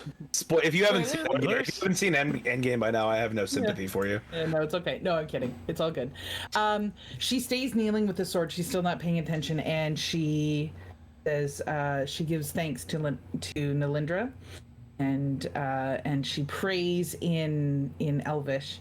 But she says, Nalindra, my great goddess, I thank you for this victory. It is one small step for vengeance, but one giant leap for my heart. She I just like how Morwen speaks in just tropes. It's great. Great. and she takes the sword up out of the ground, and she gives it gives it kind of a wipe, make sure like then No back dust. into its holster. Yeah, no dust, no dirt from the ground or grass or We'll say anything. dust. And she turns to face the other 4 creatures, and she says, "My gratitude to all of you for your help. We have been tracking that one for decades. What Not have did done he it do? without all of you. You seem part of very intent on killing it. It was part of the I was attack. totally for it. Yeah, he It's was part of an attack on my people, on my family, on my temple. Does he have a boss? Yes. Do you know if he's here or no? I do not know. Hmm. My sole focus was this one, but I will spend some time in prayer, and I'm sure my patron will guide me as she did with these. But I am Morwen. It is lovely to meet all of you. And again, you have my gratitude and my thanks. Hey, well, you helped out. You helped us as much as we helped you. Yeah, sure. you definitely. That javelin was a little bit impressive. Good job. Anyone that deprives a man of his skin cream deserves such a fate. I wasn't ready for that. Sorry. She just nods at each of you, and she turns to So I wrote the character's Nick. She turns to your character. Sorry. Oh, sorry.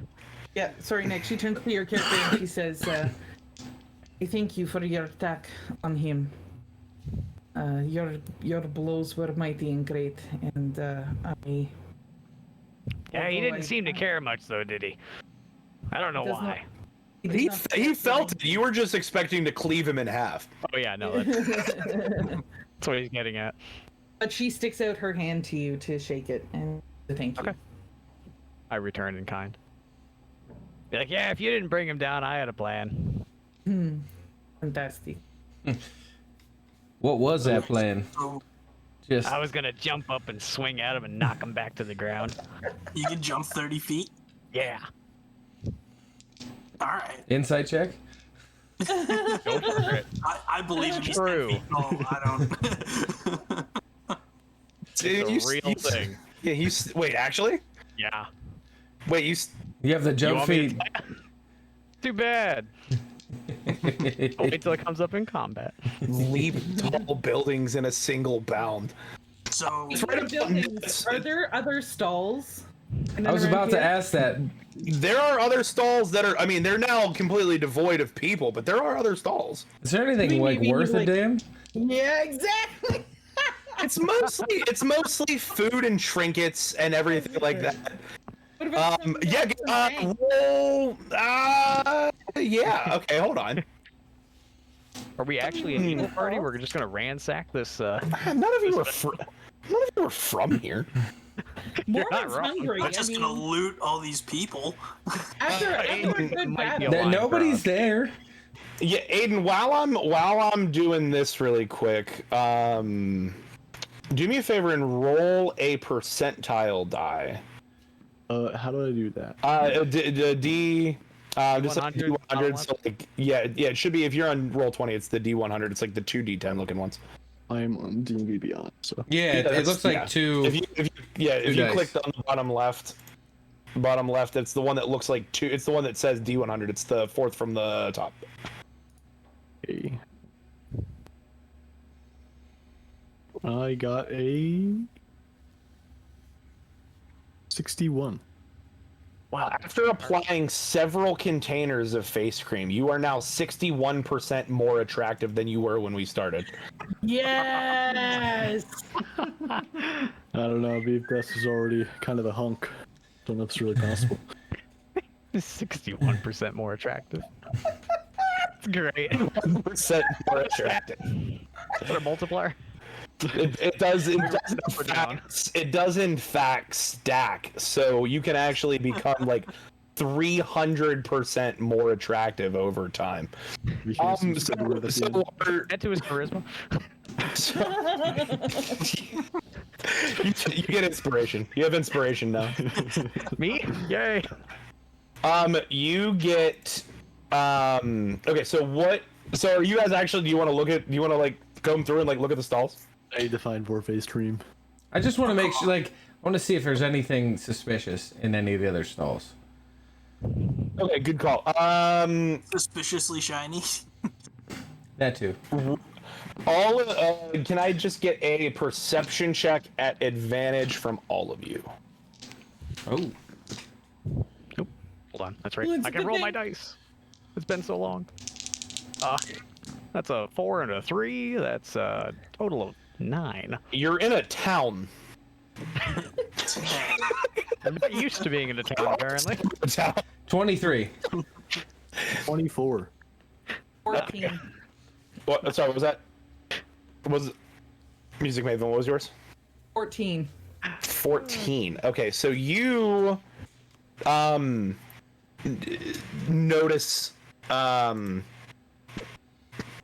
actually, Music Maven, I apologize. You do me a favor. You roll a history check at advantage. So Josh and Aiden, you guys, as you kind of like look around the stalls or looking for like suspicious stuff, things like that, they're faint. Neither of you guys are magic users per se, but you're pretty sure that you here and there, not necessarily in the stalls, but kind of like concealed underneath and like near tables, like high traffic areas, you see like what look like they might be glyphs of some sort. Neither of you guys are like magic users, like, so you don't notice per se. But you see just like maybe in this whole area, like 3 or 4. I'm gonna go up to some of them and just try and investigate it. Yeah, Yeah. go ahead and roll investigation. I want to like, like grab one that's under a table, and like drag the table over and be like, "Well, you look like you can do magic," gesturing to Voyage and be like, "Can you tell me what this is?" I got a 6. You have a 6 on investigation. Yeah. It is weird, but you don't know what it is. I mean, I can give it a look-see and see if I have a clue. Hit me with an Arcana check there, bud. Hitting I rolled 25 on history, by the way. 16. Oh, nice. 16 on Arcana. Mm-hmm. So you're not 100% sure the school, but it is a magical glyph. You don't know what might. It's not like a glyph of warding per se, like you would know the spell of, but it's definitely like just some sort of like magical glyph. You're not 100% sure. Morwin, you, with your 25 history check, you remember seeing just like random unattended bags and such spread out, like as you were like hopping from like looking for origami. While you were looking for, like, you remember seeing like magical bags, not necessarily magical bags, but like bags like scattered kind of throughout, like something that if you were like at an airport, like TSA would tell you to like call them, like, hey, like there's an unattended bag. Not 100% out of place, but like out of place enough that like it shouldn't have just been like sitting there. And it's at this moment that you guys hear the bells of the cathedral in the center of the city begin to ring this ominous tone, and you can feel, and none of you are like necessarily like paladins or anything like that, but like you can feel this evil like begin to almost emanate, and the glyphs that you guys see begin to pulse with this like purplish dark energy. All the ones, so you two that saw like the 4 or 5, like you notice like all of these are starting to pulse. Well, that don't look good. Nope, I'm out. I'm gonna go up to one of them and just start scratching at it. Just try to mess up the glyph. I'm staying as far away from him as possible. So you scratch at the glyph and you're able to deform it, and it actually stops glowing. I just keep on doing it the rest of the ones I saw. Yeah, so so you guys do he's doing that. Do you guys help at all? Do you see Well, that he does it? if I see him do it and it works, I'm just gonna like literally just try to blow a hole in everyone I can find. I cast Mage Hand and have the hand go and get rid of one. If there's any nearby, I'll do the same. Yeah, so like I said, there's probably like 5 or 6 that you guys saw, and they're starting to glow, and again you feel the tone of the bells begins to get like louder and a little bit deeper, as you feel this like aura intensify. But with every glyph that you guys kind of destroy, either aggressively or carefully with Mage Hand, and you guys, upon doing this, you find like 7 or 8 more than they originally saw as you kind of look around. Yeah, will. And for whatever, like the aura that you're feeling coming from the tower lessens with every one of these that you are like everyone that you're destroying, like this aura that you're feeling gets less and less with every single one of them.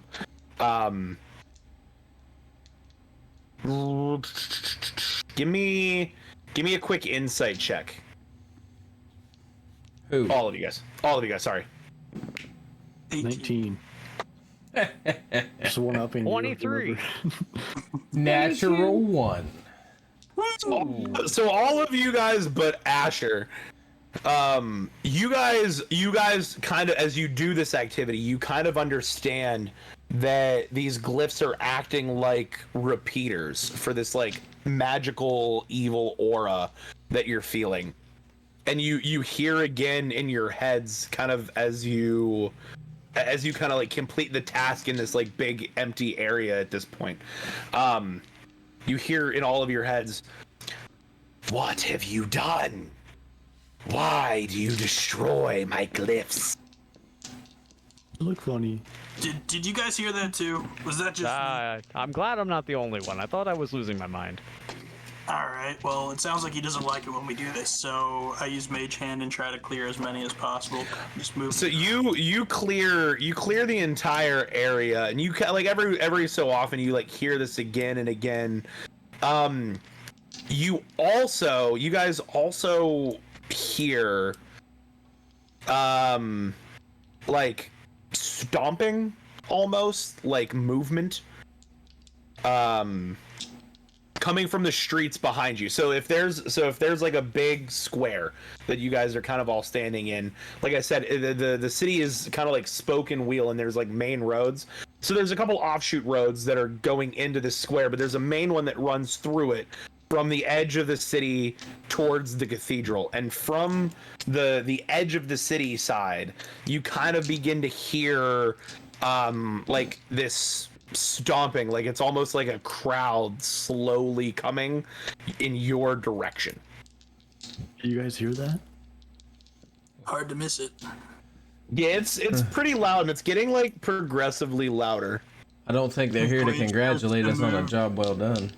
Voyage tries to put the Goliaths between him and the sound. It's only one Goliath, right? It's just me, yeah. Yeah. Okay. Yeah. No, I got confused because I have chicken scratch handwriting, and I was like just jotting notes. But yeah. So you put him. So yeah, like that's how you're like. Do you guys like do any other sort of positioning or? I asked Balasar if he can actually jump that high, if he can get on the rooftop and see what's coming. I could do that. Just got that. Like, out yeah. Do you? Yeah, let's do it. Psi-powered leap. As a bonus action, you can propel your body with your mind. You gain a flying speed equal to twice your walking speed until the end of the current turn.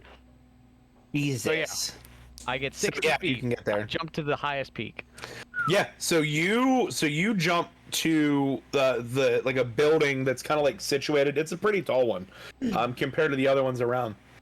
And what you see is almost like, so not around where you guys are because you got rid of these glyphs, but you can see this like almost like purplish, like blackish smog in like beginning to encompass like pretty much everywhere that you can see. And on the main road and other main roads that you can see, it's almost like a mix of undead and skeletons like you guys just fought, like congregating and like pushing like up the road, like almost not marching in unison but like shambling. and you can see from where you are a good few hundred feet across, like in other directions and up the roads, and you see bags that kind of like the bag of holding that Karaganis had, the skeletons came out of, and more of them you see like at a distance opening up, and skeletons and zombies and other forms of undead crawling out of them. Oh yay. And Right. I mean, we're talking thousands that you can see, and it's a growing number, and they're all seem like, from what you can tell, they're converging towards the cathedral. Okay. So I'll shout down, "We're surrounded!" So just so you're not surrounded, they're pushing from the outside in towards the cathedral. Is what I'm I getting thought at. they had the whole town surrounded. No, yeah, so it's surrounded from the outside, but like they're not pouring into the square from all directions. Like going towards the cathedral, it's still at this point clear. So the only but ones you- coming in are Can we coming lay an like accurate we're position in of their way everything to that's get coming to our way? the cathedral, right? That's what you're saying? You're in the way to get to the cathedral. You don't see anything necessarily impeding you from going that way. So it seems like they're kind of like collapsing in, like into the center from what you can tell, all directions. You don't know if it's all around the city or not, but I just want to make sure that you have like that good that picture. Well, So that yeah, can't be I'll good. relay that. Yeah. Probably head to the cathedral. They have to be heading towards something. Well, maybe if we can shut that bell up, they'll all just jump back in their hole. The That's not a bell bad is idea. getting louder and louder. Not like deafening, but like it's intensifying the longer you listen to it. How far away is the bell? You guys are about, it's from you guys to the cathedral, it's probably about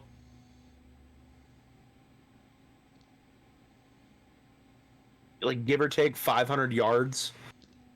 You were closer to the center of the city, but not super close. You were like, if there were like, you know, congruent rings, you were like the third ring. So there's still just like a that inner ring of city that's between you and the cathedral. But it's, like I said, it's like spoken wheel, so it's pretty much a straight shot to at least get to the main structures of the cathedral. You guys want to shoot for it? Let's No go. pun intended. I've already started running. I'm ready. Alright. To see the Okay. Goliath just take off down the road. Usually the He's first ready. go. Doom. So Beat land. do you guys all go that direction? Yeah. I'll try and Yeah. stay on whatever kind of roof I'm follow, on. but I'm sort of trying to more stealth a little bit when I'm going. Okay, if you stealth, you're gonna be moving at like half speed. So, Never mind, I'll just Yeah, I might follow. just want to run. he I want to stay up there. he relate. Yeah, so give me an athletics check just to bounce from like roof to roof. They're tight buildings, so it's not super hard for you to do. Oh, 5. 5. Pow, That's a nat one. Hey. I'm gonna store that little nugget for later. Oh no. I'm gonna come collapsing down. Oh. Yes. I'm gonna take fall damage. Wait, can I use my inspiration? Sure. I'll wait till you. Actually, I mean, if you want to, yeah, you could roll that. You could roll it at advantage if you wanted to. Oh, okay. I'll do that then. We'll count that as my inspiration. Yeah, that's fine. That is a 15. Okay, that's a lot safer for you. Yeah. Way better than that 5. So, Saved it. so you guys, Thanks for that. yeah, so you can bounce like rooftop to rooftop. Keeping an eye, just he's relaying down to you that like shit's getting real. Like there's more and more. Like there's more over there. There's more over there. As you guys are like kind of like going up the road now, you notice as you're running up the road, you see more of these glyphs, like kind of like on the walls and like kind of like tucked away kind of inconspicuously, but now they're glowing, so they stand out a lot more. And as you're going on like some of these side streets, you start to see some more bags and crates and barrels and other things opening up, and like I said, skeletons and other manner of undead crawling out of them and like starting to like come in and fill this main road behind you as you're like going down the street towards the cathedral. As I'm running, I have both my swords drawn again, and I have them like scraping against the sides of like these carts and stuff that have glyphs, and I'm just trying to take them out as I go. You manage to get a few like as you're going through.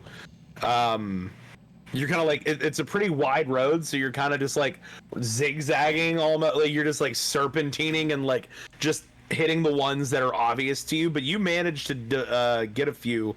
And you know, as you do, Balazar, from like the top, like you can even see like when he catches a couple, it almost like kind of like creates like a break in communication almost, where it like stalls out some of the undead as they push, and then they eventually like, you know, regain their momentum. But it definitely seems to slow them. So you're whereas they were pouring into the streets and starting to gain on you, they're actually starting to fall back a little bit. So as just get as many of them as you can. Seems to be helping. Yeah, so as you guys are running, everybody roll me a straight D20 if as you run you plan on targeting any glyphs. If I see any on the roof, I'll take them out. Are 16. any undead close enough to be an issue? I got a 1. Oh, they're all still pretty far behind you, but Okay. like you can you can see them, but they're like at a distance. Like you could shoot at them if you wanted to, but again, it's like I There's just like a wanted to like, lot. if one like meandered out in our way, I would just try to take it out, but not like. no, you guys are ahead of it. Okay. If you were to have decided to like stand and fight this new undead army, they would have been on all sides. No. But yeah, but you guys took off fast enough that pretty much all of this is happening behind you as it's like enveloping the city from the outside in. Okay. Sorry, so what were those D20 rolls? If you guys are also going to try to hit some glyphs? 18. 17, 18, 5, you hit nothing, 16. So yeah, so you guys those are all actually really good. Those are all actually really good rolls. Oh my! Why do I only roll well when it doesn't benefit me? The best of Keep it times. up. Don't change. Never So change. that son of a bitch. So anyway, I'll explain to you what that roll ended up doing for you guys as we get a little bit further. So you guys are going. It takes you a few minutes, but you get to the main gate of the cathedral, and it is wide open. Is there anything around us? Like no undead, no people? It is weirdly silent. You don't hear the bell anymore, but you still see it ringing when you look up. There's a calm, but like not a good one. Like it's an uneasy calm as you approach the door. Okay. I want to immediately start like going up. I'm assuming there's like ladders or staircases to get up to the bell, right? So you're not 100% sure. Like so there's the main. Yeah, this is a good. Glad you asked. So underneath, you guys are at the front of the cathedral, and there's the main spire, which is at least 150, almost 200 feet up into the air, and then a big double door that's open outward in front of you, and it is already open. So from the outside, you assume that there's some sort of spiraling staircase or ladder or something, but nothing you can necessarily discern from outside. There's just, the darkness of the interior of the cathedral. And all of you, as you approach the door, hear in your minds again, from the same voice, but different words this time. Have you come to stop me? I say yes, and then I say boom. The swords light on fire. This guy's really getting on my nerves. I don't like people in my head. Yeah. We don't like being in tieflings' heads either. Nah, Not a great place to be. no, it's dark and terrible. Would and I be hate it. scary. What do we see inside the? So it's dim light, and at this range, you can't discern a lot other than Actually- shapes. My Yeah. sword would light it all up. They have dark vision. So, You guys are you're not you're not in the cathedral yet, but it's like it's Oh. probably like 50, 60 feet into like the actual cathedral space. There are torches, but they're dimly lit. You see church pews, and in the far back, you think you can make out what looks like it might be an altar. I mean, So like a it's pulpit on the far end. yeah, it's like a standard Gothic cathedral. There's like a big altar in the back, but you're catching shades of gray. You're not 100% sure what the inside is like, lit up. Well, let's go find out what's waiting for us in here. Don't want to be out here with all those undead. No. You know what They're kind of noticeably order- further away from you guys than you thought they'd be at this point at the speed that you guys were moving originally. It may have to do with that you guys destroying the glyphs on the way. And just so you guys know, like what I rolled on that, I had a certain number of rounds in my mind that you were gonna get to handle your business before the undead ended up getting to the cathedral, and you added 12 to that round count, so you have some time. You motherfucker. So we're just go in. yeah. I want to move in. Yeah. Do you have like an order that we're running in? The door is wide enough for all of you guys to go in shoulder to shoulder if you wanted to. So you guys let me know the order that you're going in. I'm think- gonna be back a little bit. I think Beef Dust would be in front. Beef Dust would, yeah. And so as you approach, your swords are gonna light up basically that whole space. So It's 40 feet of bright light and then another 40 of dim. yeah, as you like get through the door, you're gonna. Anybody have dark vision? I know Morwen does. Dark vision. Okay. No. Yeah. So Beef Dust is going in first. Like leading it. Anybody going in next to him, right behind him? What's the? I want to be back a little bit from him. Yeah. Not a whole lot, but like 10, I'll be up here 15 in the feet. front. Okay. Yeah, I want to be towards the Morwen would back of the party. Morwen would be want to be one of the last ones coming into the cathedral, just because she's used to dealing with undead and dark creatures. And Gotcha. she'll be trying to scope a defensible position as well. I'll be second. Okay. So you're going. Okay. So yeah. So you and Voyager are kind of like side by side, kind of pulling up the rear. And then Beef Dust and Balazar, you guys are kind of like going in first. And then Josh, you're like kind of in the middle, playing that middle role, which makes sense for you. You're gunslinger and what have you.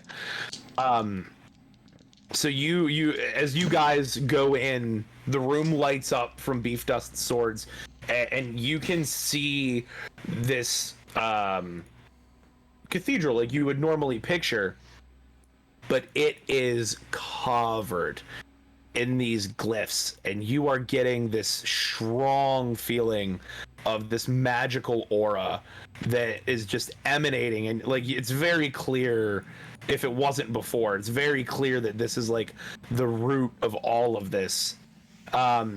As you approach and get closer to the front, as you kind of like move the pews next to you, you hear some creaking and some noises. And then at the altar, as if appearing from, basically nowhere, you see this darkened figure appear in front of you. Hello. Welcome to my cathedral. Have you come to stop me? It depends who Yes. you are. Does he sound like the voice that was in our head? Yeah, but I just decided his voice was different now. Okay. So making it's sure. the same voice that you're hearing in the head, but I just decided it's different now. Just making sure. But, yeah, count- that's what we're doing. Yeah. I count 1, 2, 3, 4, 5 adventurers. You guys just want to rush him? I say hold on. I put my second horde, well, my second sword into some I'm grasping both swords and I'm just reapplying some more face stream real quick. Roll another percentile die real fast. Take your time. So a 61. 73. All right, so you're now 100 and what is it? 142% more pretty. 132% more pretty. So, and you, giant one, you are very attractive.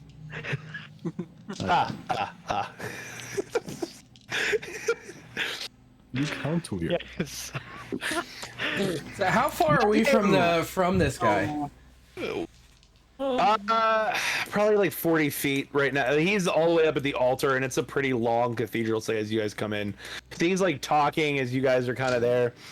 My name is Count Chocula.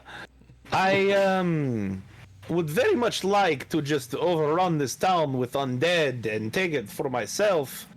Why? Did not Why do you wanna do that? anticipate. Why do evil people want anything? I don't Power. know. You got me. You are a you are a tiefling. You do not know that just this evil is a thing that we want. I mean, that you want. I think just that's a bit evil. racist. Yes. I'm taking offense to that. You should. I am trying to offend you. You guys just want to rush him. I don't want to hear him talk. Plus, we got a horde of zombies. Insult.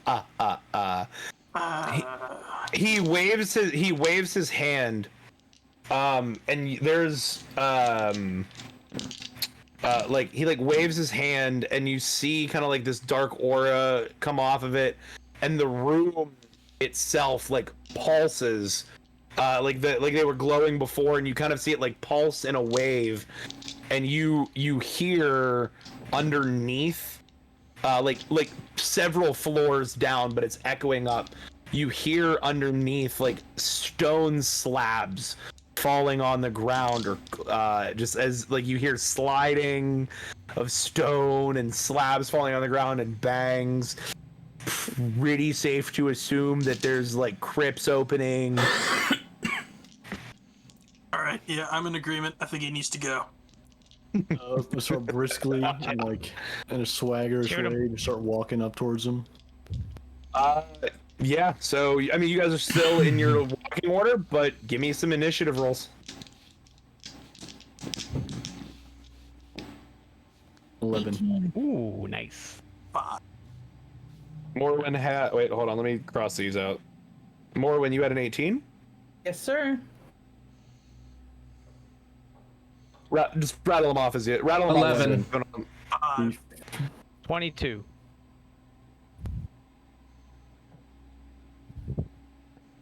Please. I'm sorry, 12. Well, what do you Greg, what was yours? Sorry. 5. You and your initiative rolls. Everything else works out though, so Yeah, that's fine. I'll take that. I'll take the initiative. I'll go. With that. Beef dust, sorry. 11. I should have just asked for these one at a time. I'm a dumbass. It's fine. And then Balazar. 22. Nice.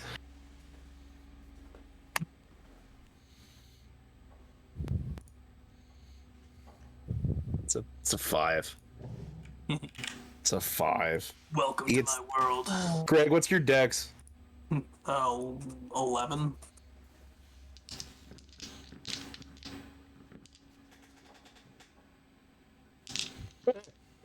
I forgot how stacked this dude was. He's gonna go before you. I figured as much. Count Chocula. Nice. This is my brother, Blueberry. Blueberry hasn't shown up yet. We'll wait for Captain Crunch. What's the Cookie Crisp wolf is actually a werewolf. He'll be making an appearance as well. Oh, no. No. No, no. Is there also a killer bee who sells Honey Nut Cheerios? Smack him. Dig Cookie him. Crisp. Dig him the frog. Dig'em the frog. It's like in Family Guy when they built the Dig'em statue. It's all about the tricks, rabbit. You guys are not gonna have fun with this. Cool. So You know, you did say that about other things, and we had a lot of fun with it. So yeah, it's true. I'm having a lot of fun anyway. yeah. I don't know about Got a everyone. lot more spells. I'm just so disappointed in my You have character. those, and you have those weird blue potions.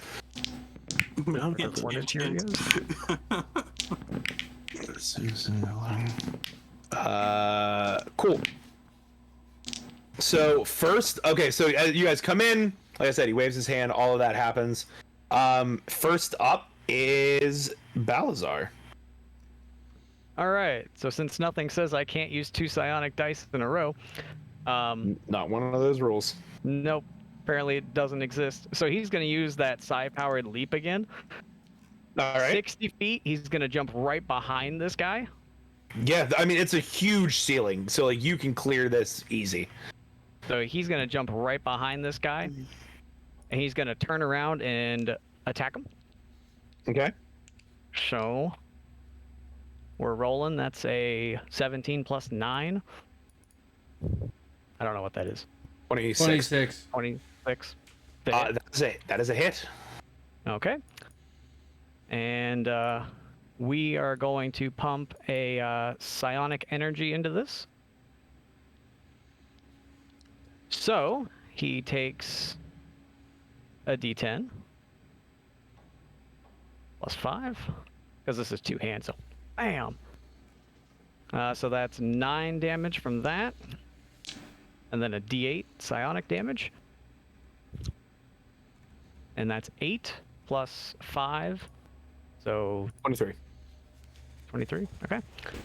And he needs to make a DC 17 strength check for a telekinetic thrust. So he's basically going to be so I like come over with my long sword, I bash him over the head and try and knock him down. Okay, so is it going to throw him backwards or away from you or down? So he needs to make the saving throw first, otherwise Okay. it won't do anything. So Gotcha. DC 17 strength check. 16. Son of a bitch. Okay. If the save fails, you can knock the target prone or move them up to 10 feet in any direction horizontally. So I'm just going to knock him prone. Okay, so he goes prone. He goes prone, and we're going to attack him again. Advantage at this. He's prone, so roll advantage. Not great. 16 to hit.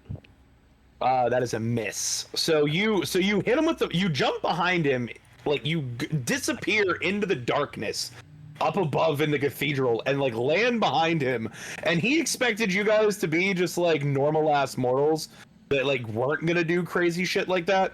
So it caught him completely off guard as you just like beat him to the ground with the first hit, and like he rolls over, and as you come down with the second hit, he just like phase shifts basically, and like you just like hit your sword next to him. Morrowind, you are next. Sorry. Yes. Okay. I would like to. How far away is he? Like, how far are we? From where you guys were, he's like, you guys were kind of moving up the whole time. So like to give him like the distance and stuff like that, you'd call it 40 feet, give or take. Oh, that's not as far as I thought it would be. Okay. I'm going to again. Because you had a 60-foot jump and you like went up and over, so I'll call it 40 feet. Okay. Okay, I'm going to grab. I'm gonna grab my longbow. Actually, no, sorry, my crossbow out from my quiver, and I'm just gonna start loading bolts and firing them off. So. He is still technically prone right now, so go ahead and make those rolls at advantage as well. Sweet. Nat 20 plus 7 is 27 to hit. On advantage, my first roll was a 7. It was terrible. That will hit. And then the second one is a dirty 20.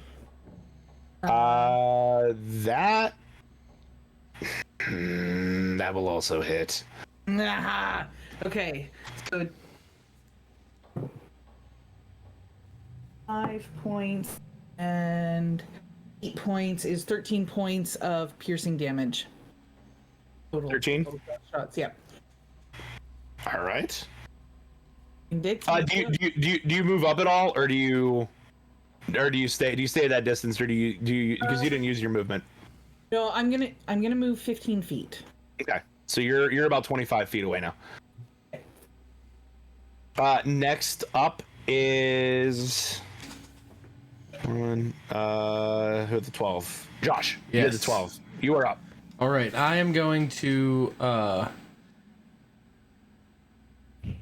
I just kind of want to get like out.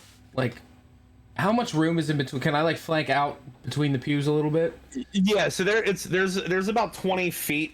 It's like 20 feet, like wide is like this center aisle, but there's also space in between the pews. You could get up on the pews. Like it's picture the Catholic Church that's about to be destroyed. I just want to get like up to the front and like flank out to the left a little bit. So like she still has a clear shot, and then I'm gonna take 2 shots with bad news. Okay. Bad dude. The first one is a 21 to hit. That will hit.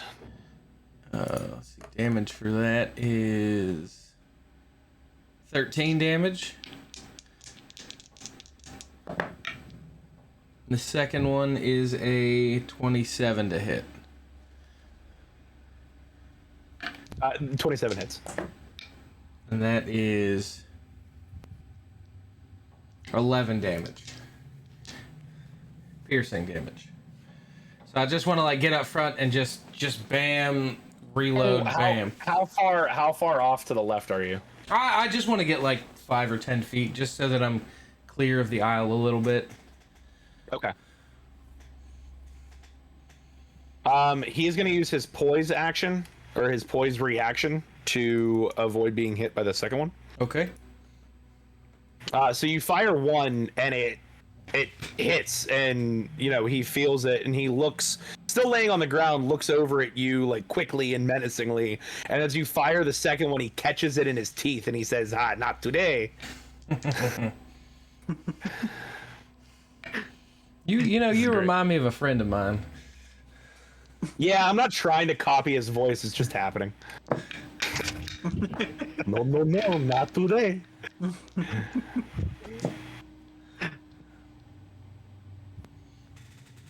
But that is my turn right there. Awesome. Okay. Casher's done. 12. Next is Beef Dust. All right. Beef Dust has a walking speed of 40 feet, so I can just go right up to him. Nice. And right now I'm using 2 sheets basically because my first sheet I don't own the handbook, so I couldn't actually choose.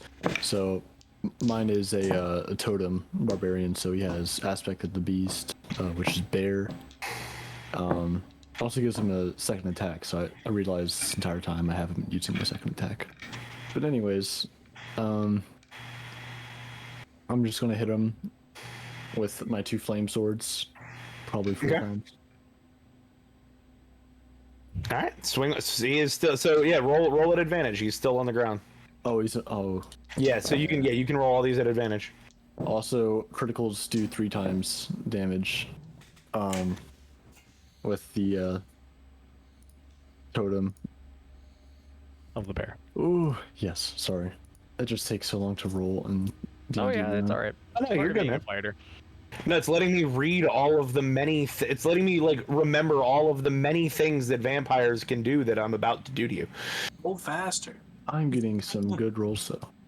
He's actually looking up my psionic abilities, trying to figure out what the heck I have left. No, because I believe you on what you have left. I'm just saying you're now. Oh God. 1, 2, 25. You're 25 feet out. You're okay. Josh, how far did you move? I wanted to get like to the front of the pews and move like step to the one side to the left. Okay. It'll lay it. So with advantage, I got 24, 27, 28, and 25. 4 attacks? That's a lot. So They all of those. Wait, 27, 26, 28, and 25. 24, 27, 28, and 25. Yeah, they all hit. All right, cool. Damage. Just roll the damage all in a pool. That Uh, is an insane amount of damage. So do a custom roll and then just add your modifier. 3. Yeah, you can do that. Yeah, that's fine. If you click the dice multiple times on roll 20, so like whatever what is the d10s for all these? Oh yeah, these would all be critical hits, right?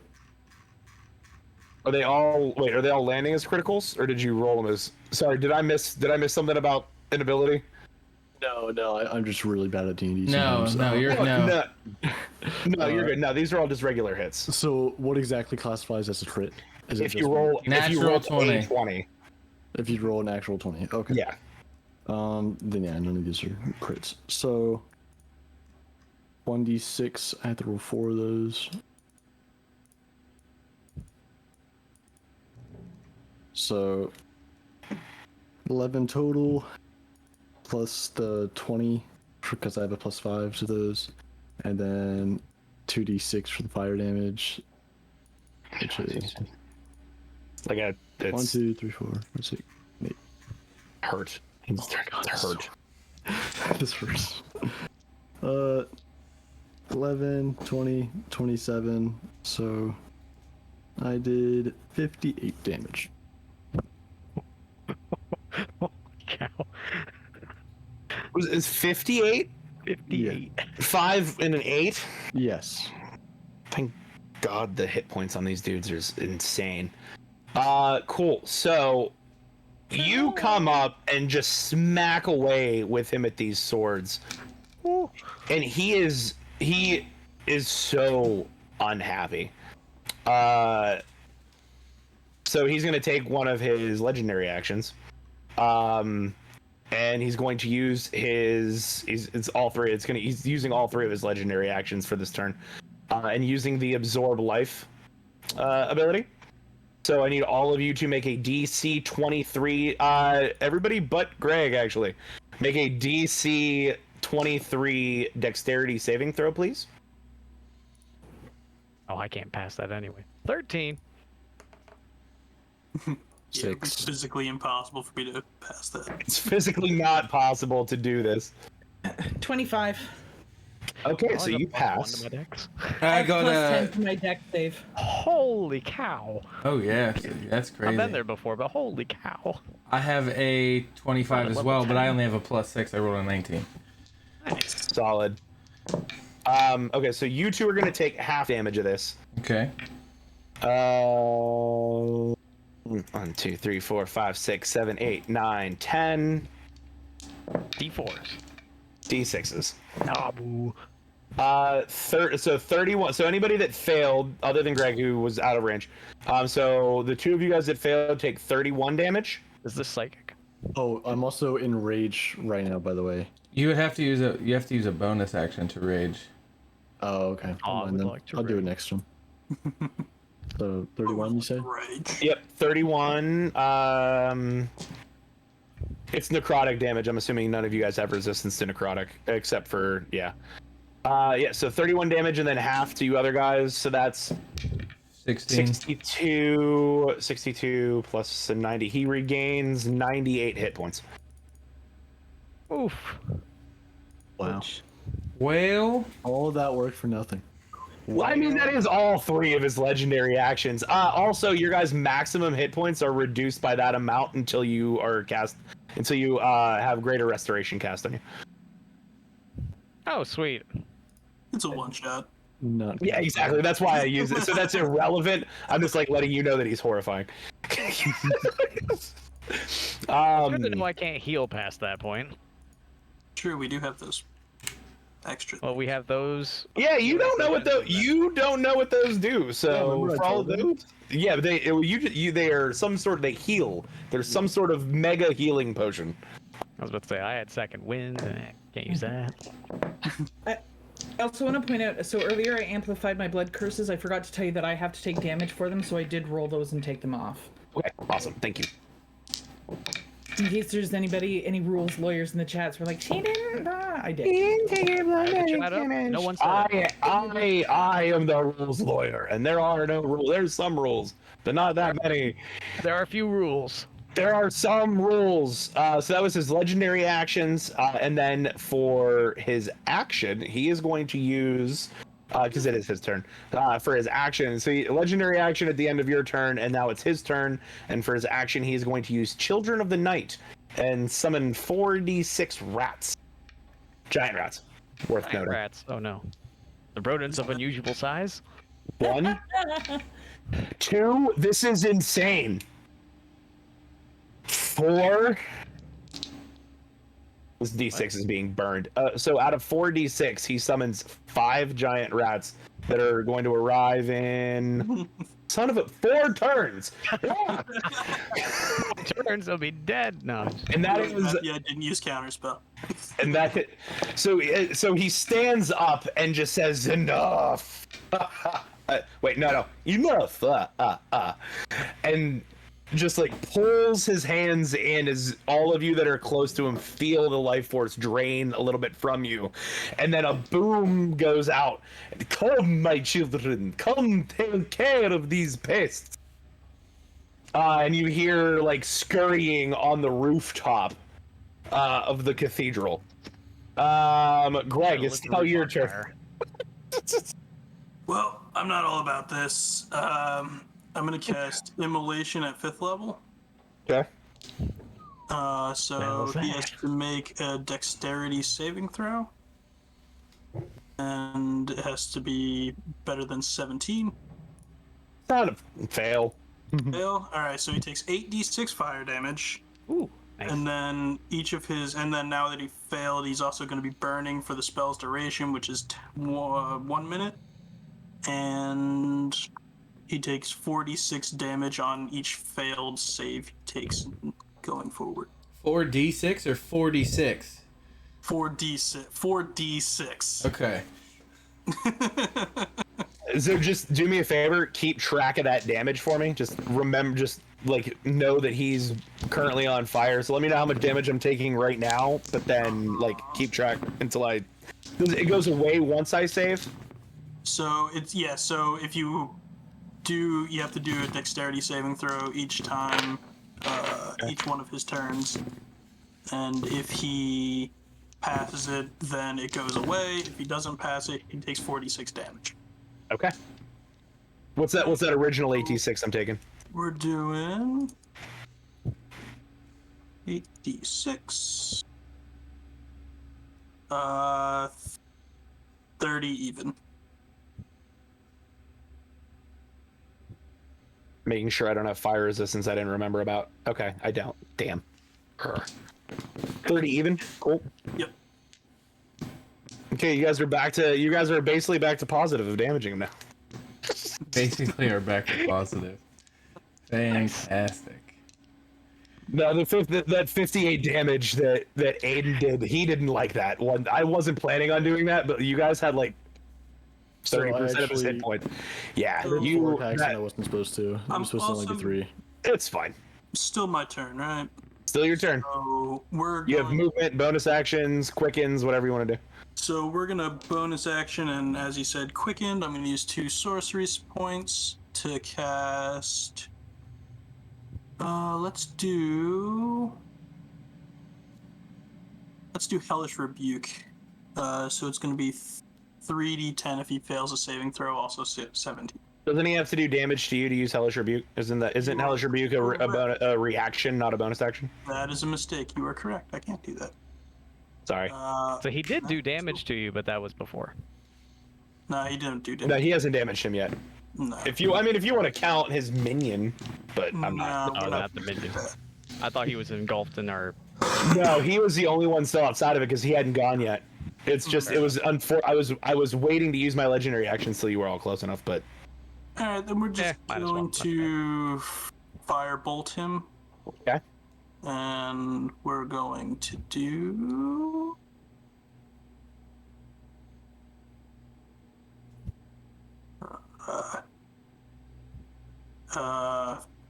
13 to hit. That was a terrible roll. No, sir.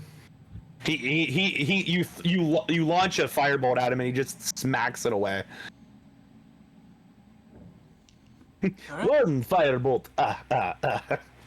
And I'm going to stay away from him as I have been. That's probably not like the world's worst idea. Cool. Yeah. So that's that. So end of round 1. You guys are net positive on damage on him, which is nice. He goes. Is that all you can do? As you go back to the top of the round, and Nick. Did he ever stand up? Yeah, he stood up. Okay, I don't remember. That's fine. He stood up. He stood up, still standing. He's still right in front of you. But yeah, he stood up. Okay, just making sure. Yeah. So we're just gonna attack. Roll away. Rolling. 18. 18 does not hit. Ooh, boo. Boo. Second attack. I can't read that number. That's even worse, so don't worry about it. So you take your greatsword and you swing as he just like ducks and weaves your hits like without even like looking. He just like whoop, It's just like the balloons. I am the balloons. I have been watching you. You couldn't hit balloon. You cannot hit me. I would like to rage. I can't. That's something, but wait, I was gonna say, I don't think that's something you can do. No rage for you, don't My worry. psionic abilities. Morgan, you're about 25 feet away, feeling a little bit drained from his last attack, and he's still standing there. Okay. I'm going to, with 2 hands, pull my Corpse Slayer Greatsword. Yeah. I'm going to, once again, Crimson Right of the Dawn. So I need to take a 1d6 damage, so it's 4 more parts of damage. Bad. Pretty good. Still pretty good. And I just look at him and I just say, will fall this day. My blade. I start stalking up towards him and I'm gonna whack the shit out of him with my Corpse Slayer Greatsword. Oh. So you walk up to this currently on fire vampire. Yep, currently on fire vampire. With my Greatsword, just slash away. So that's 27 to hit. That will hit.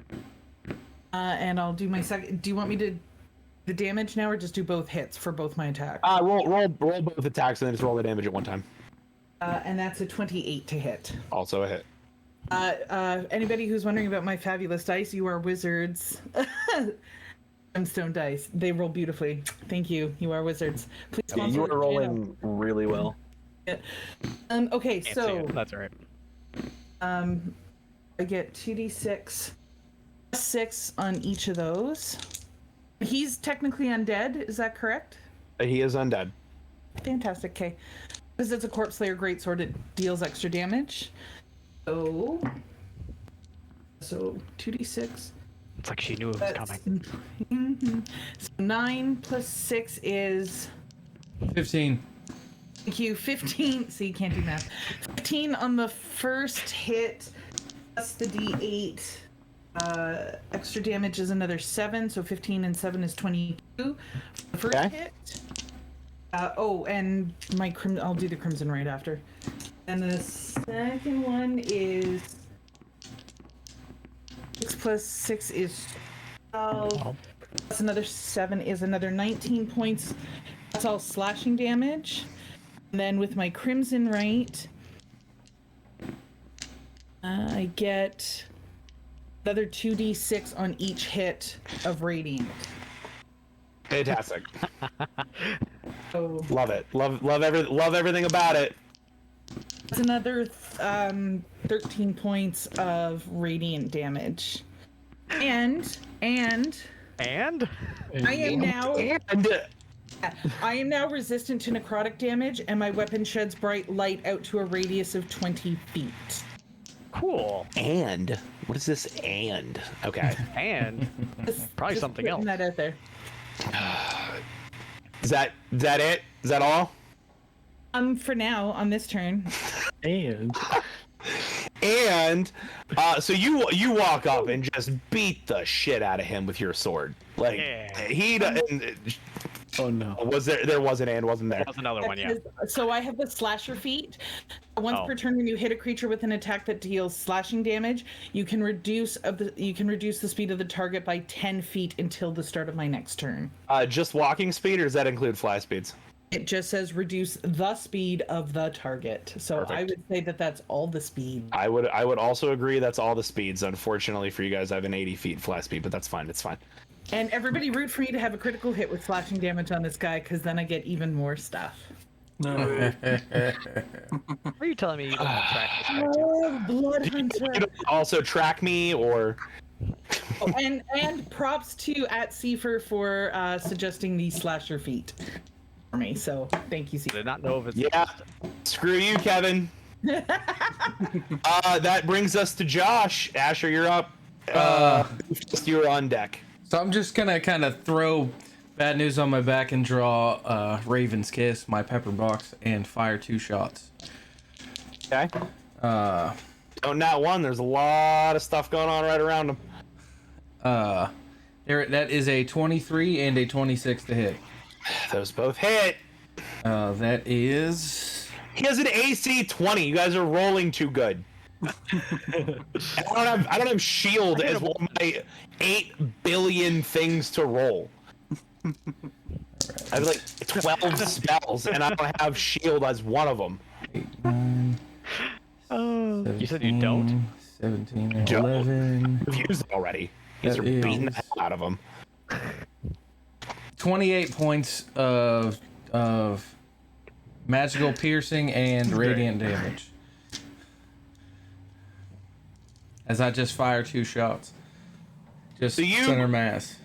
So he just like these radiant bullets just like run into the center of his body, and he is just none too pleased with you as he takes that radiant damage from your pepper box, and he is going to use 2 of his legendary actions at the end of your turn. I add 14 to that. I forgot to add the damage modifier, so that's another 14. That was just the dice. We'll just add 14 to it. It's That was fine. just the dice rolls I counted. My fault. You maybe should have waited until after I told you what he was going to do with his legendary actions before he did that. Yeah, I don't care. Reflected back at. I know. I'm checking the save on this because I don't remember off the top of my head. I believe it's wisdom.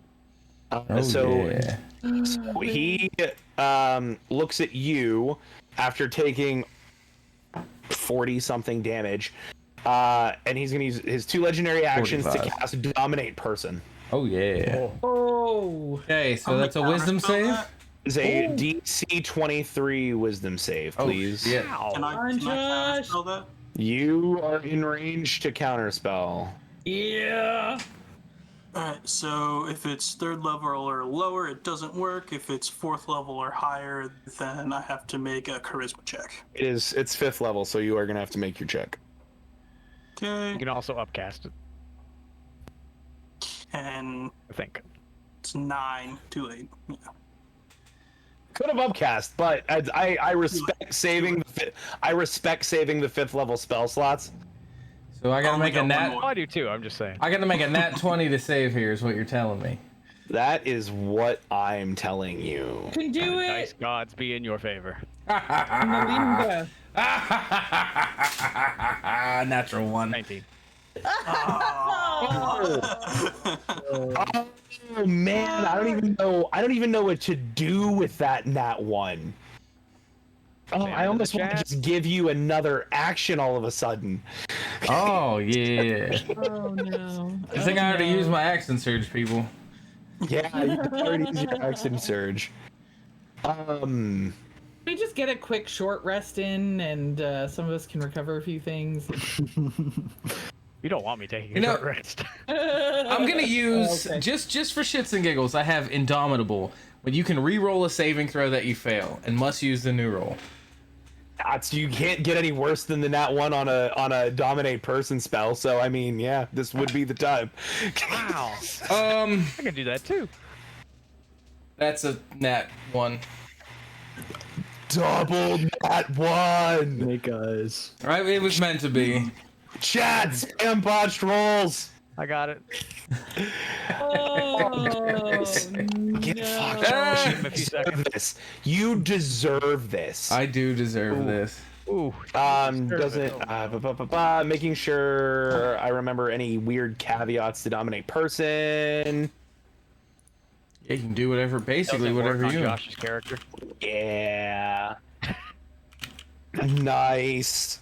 Oh, cool. So that was his legend. That was his legendary actions. It is now Beef Dust's turn. All You right. have redeemed yourself. I'm gonna enter rage this time.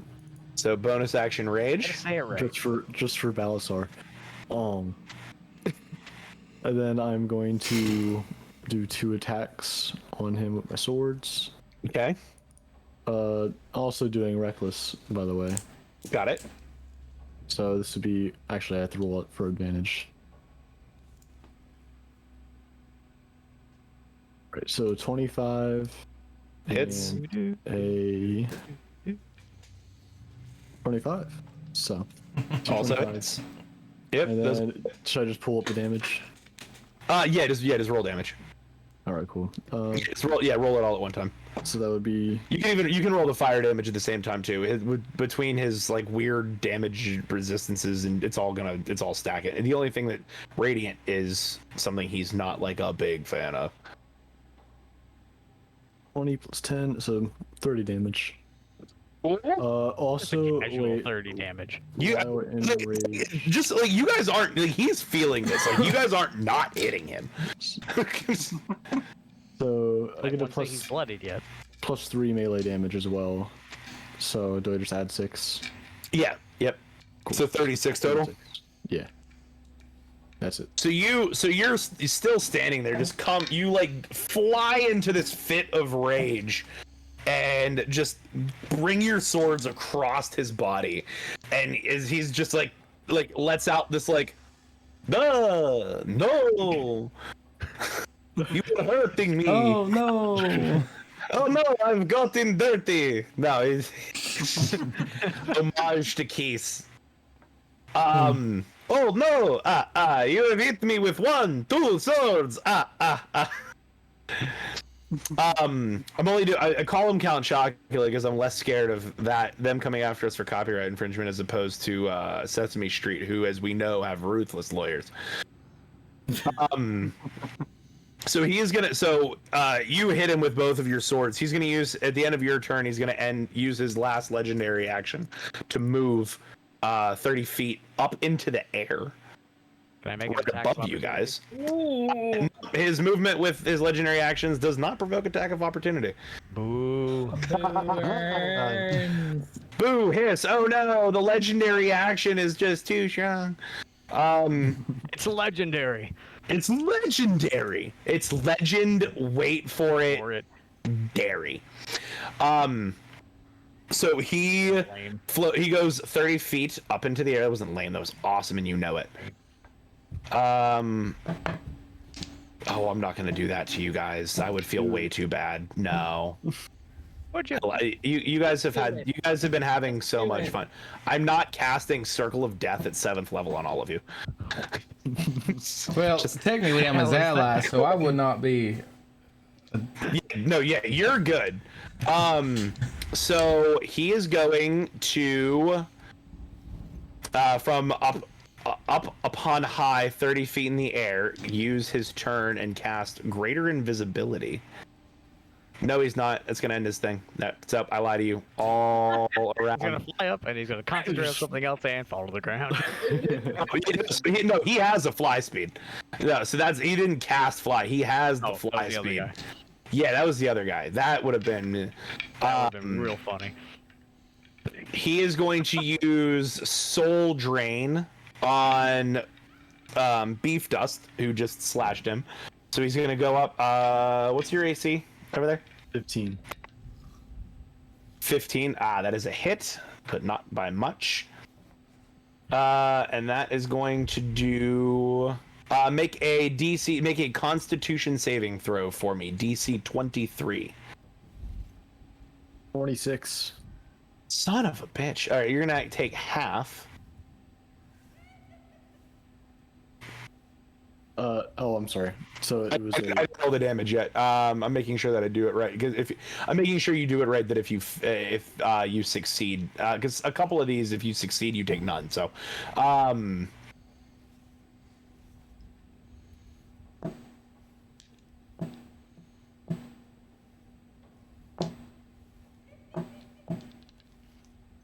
okay, so you are. You just get it. You get it to the point where you don't lose your you don't lose any hit points, but you are going to take 42 damage. I'm down to 32. Oof. And Josh, nope, you're out of your action economy. Never mind. Greg, your turn. He has to do a dex saving throw. Ah, right. He's on. Legendary resistance. He succeeds the saving throw. That's no fun. He did fail, but he succeeded with legendary. Well, he can only do that one more time. This turn. No, that's legendary actions. He only gets 3 per day for legendary resistance. Right. Count Chocula ain't nothing to fuck with. All right. So the scattering that you heard 2 rounds ago is getting louder and louder. So. But he is now 30 Void, feet near. Void is gonna look at him and say, "No, I don't think this is good either." And he's gonna cast Phantasmal Force on him. What's your DC? 17. Can't use it twice in a turn. Please, for the love of God. It's an int check, right? Yeah, it's an int check. I don't have intelligence as one of my saving throws, so... Winning. Thanks for sharing. Son of a bitch! What is it? It's a 10. Yes. All right. Yes. Phantasmal Force for the win. He is now trapped inside of an unbreakable box that's on fire. Inside a what now? An unbreakable box that's on fire. Okay. Now it's a chainsaw. So, As far as he knows. yeah, that's what he thinks at least. So then he's going to take, what is it? Yeah, did you upcast it or just at normal level? There is only one level. You can only take it on second level. Okay, gotcha. And so he takes 1d6 psychic damage for every time he fails his intelligence check, and he has to use an action to take it. Yeah, I know. It's his full action. Phantasmal Force is one of the greatest spells of all time. it's Good one. It's literally one of the greatest spells of all time. So I think he would take 1d6 now. Too. I took 6 damage. I rolled it for you. Since I'm rolling so well for myself today. And then while we're at it, he's 30 feet up in the air, you said? He is 30 feet up in the air, currently trapped in a flaming box that only he can see. Mm-hmm. Look, this box. So it burns down. use another 2 Font of Magic sorcery points. And I'm going to cast Fireball on him. I'm just gonna let it happen. So once. Technically, by ruling, you're not supposed to be able to cast 2 spells like that, even with your meta magic. But I'm letting it happen anyway. You can. Anything spell that casts I'm not gonna rule lawyer it. Just let it happen. Okay.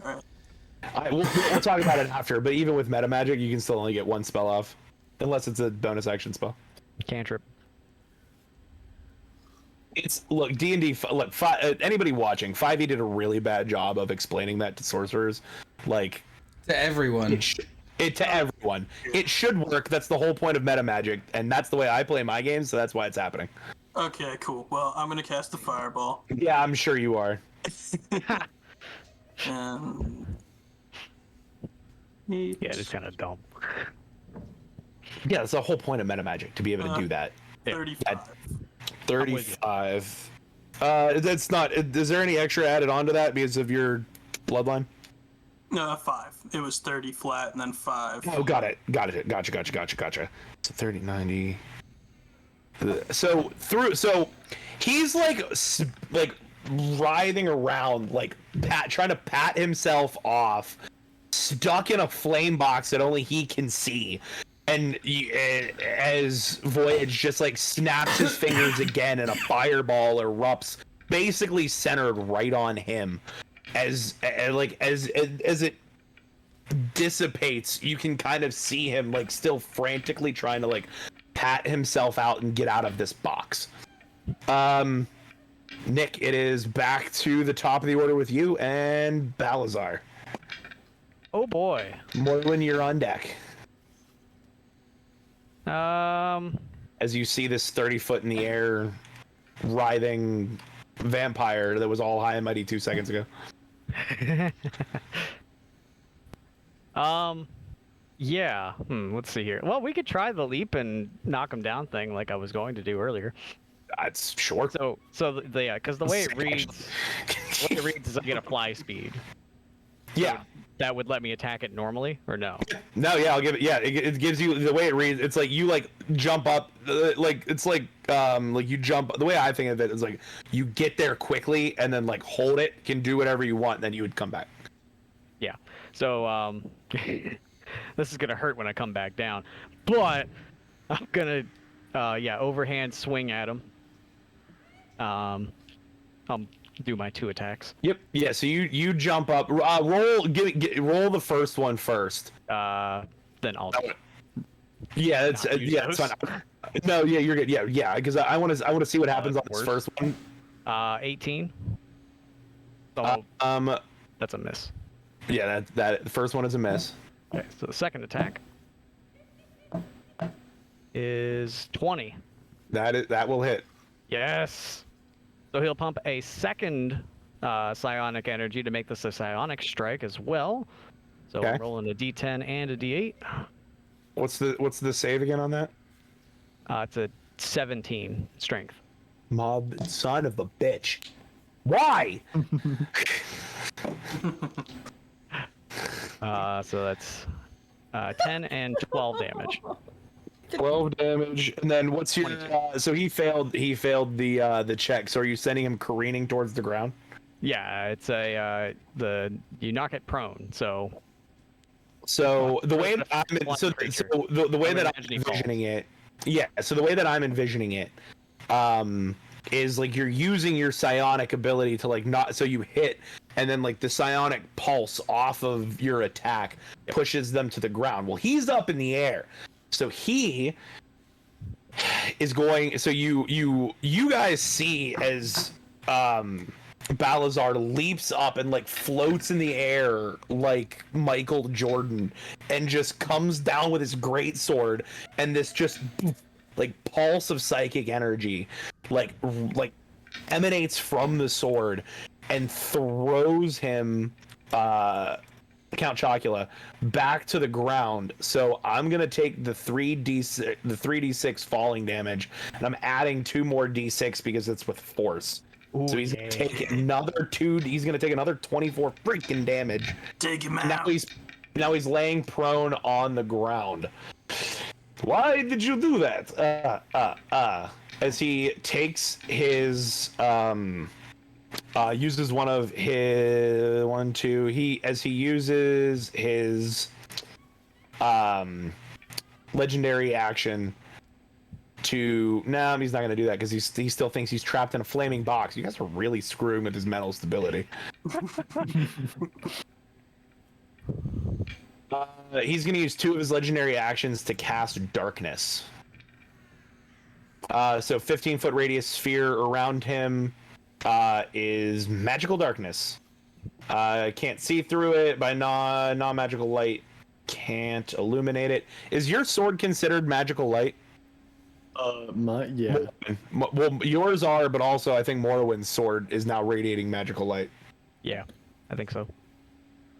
Yep, non-magical light can't illuminate it. So he does this to try to give himself some stability. and like some protection, and you guys can still see him perfectly because you guys are surrounding him with magical light. And, Also, so how do you want to do this with my character? Because he would have probably fallen at least 20 feet. Like I had to fly up 30. I'm taking like the way that I'm like understanding that ability is it gives you like a fly speed, so I'm just gonna like let you land. Okay. It's within 60 feet. Yeah, Oh, it yeah, is within you're 60 within feet, 60 yeah. feet, So so I you would can go fly up, back. come back down. Yeah. I You just landed on float, top you of just him, float, so- you go up, float gingerly to the ground. So yeah, I jumped up, I missed him with the uppercut, and then I got him with the down. Well, what I was gonna do if you would have got him with the, if you would have got him down with the first one, I was gonna let you do the Smash Bros. Link attack with him on the second one. Yes, that'd have been cool. But you didn't, so too bad. He's not liking what's Just happening take to the him 2 right extra now. D6. So Morwen, you are up. Yeah, Josh, you're on deck, but let's see what happens. so I'm basically, since my sword has magical light, I'm gonna go and give him the double slashy like I did the last time with my Corpse Slayer Greatsword, which is still imbued with my Crimson Right. Swing away. And if I hit him, all that extra slashing damage too. My slasher feat. Oh, that's a 22 to hit. Hit. And His AC is 20 at this point, and I don't really have any ways that I plan to buff it unless I tell you otherwise. So okay, so that other one hits because that's with a 29 to hit. Jesus Christ. Not a crit. Oh no, not for Blood Hunter. I wish. Yeah, because that was a 19, right? It was a 19 plus the 10. So Does a 29 hit? Yeah, I think it does. 29 hit. What about a That's a 73? 12 plus. Oh, So jeez. he takes 24 slashing damage plus my slasher feat. Oh, so his speed is reduced again by another 10 feet. Takes the Crimson Right, which is another 2d6 read. That's another 8 points of radiant damage. Ugh. And then, oh, here's a question for you. Okay, so I activated the right and it stays while I'm holding the weapon. So do I technically still have a bonus action? Yeah. Yeah, because you don't need to use your bonus action to maintain it. So yeah, you would still have a bonus. Nice. Unfortunately, for this Stack, poor vampire. Poor. He just wanted to control a city of undead people. I don't know why you guys are being so mean to him. Honestly, this sounds like a guy from one of my other backstories. Take his feelings to He account. needs to die. Only thing that I have, like, I have one more use of my bloated agony blood curse, but it's necrotic damage, and I bet you he's resistant or immune to necrotic damage as a vampire, wouldn't he be? Asking pardon, not the DM. If it's non-magical, like so like from attacks that like aren't I didn't feel like dealing with. Because that's why I told you guys all have magical weapons, because I didn't feel like dealing with immunities and stuff. So This would be, well, it's my blood curse, so I guess that would be magic because it's blood magic. It's hemocraft. yeah, it's still magical. So I mean, like technically he's immune to necrotic, but I'm not. He's not for whatever reason. Weird. We're good. You know what? I'm gonna save it. Okay. Just in case. And wait, is he prone? Really smart. He is prone. So can I re-roll my attacks to crit fish? Just Nah. Okay. All right. Nah. Josh, it's your turn. So go ahead and remake your wisdom save. Oh, jeez. That's a 15. That is a Oh, fail. no. You turn your what does he want you to do? What's dastardly?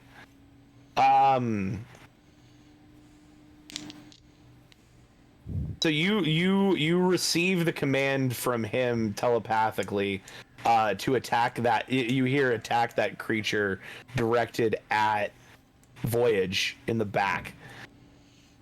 Okay. All right. So 2 attacks. I dominated him last turn. Is he behind me though? No, he's in front of you. Okay. You're back. You're like back in the aisle. They're like up near where he is on the ground. But you're still in range because he has guns. So Yeah, I'm gonna switch my pistol to my my bad news and fire 2 attacks. Ooh. Yeah. because I haven't hit Greg at all yet. So So that I'm is going a to cast shield. But he's also that's super a sorcerer. 30. preemptively casting shield. That's a 30 to hit and a 25 to hit. Yeah, even with shield, that's it. I'm preemptively casting shield. Do you want to take that spell slot back or? No, I mean I would have to cast it when they get attacked, regardless. Yeah, that's true. The first one is wow. I couldn't roll this good against him. 21 and 5, 26. Okay.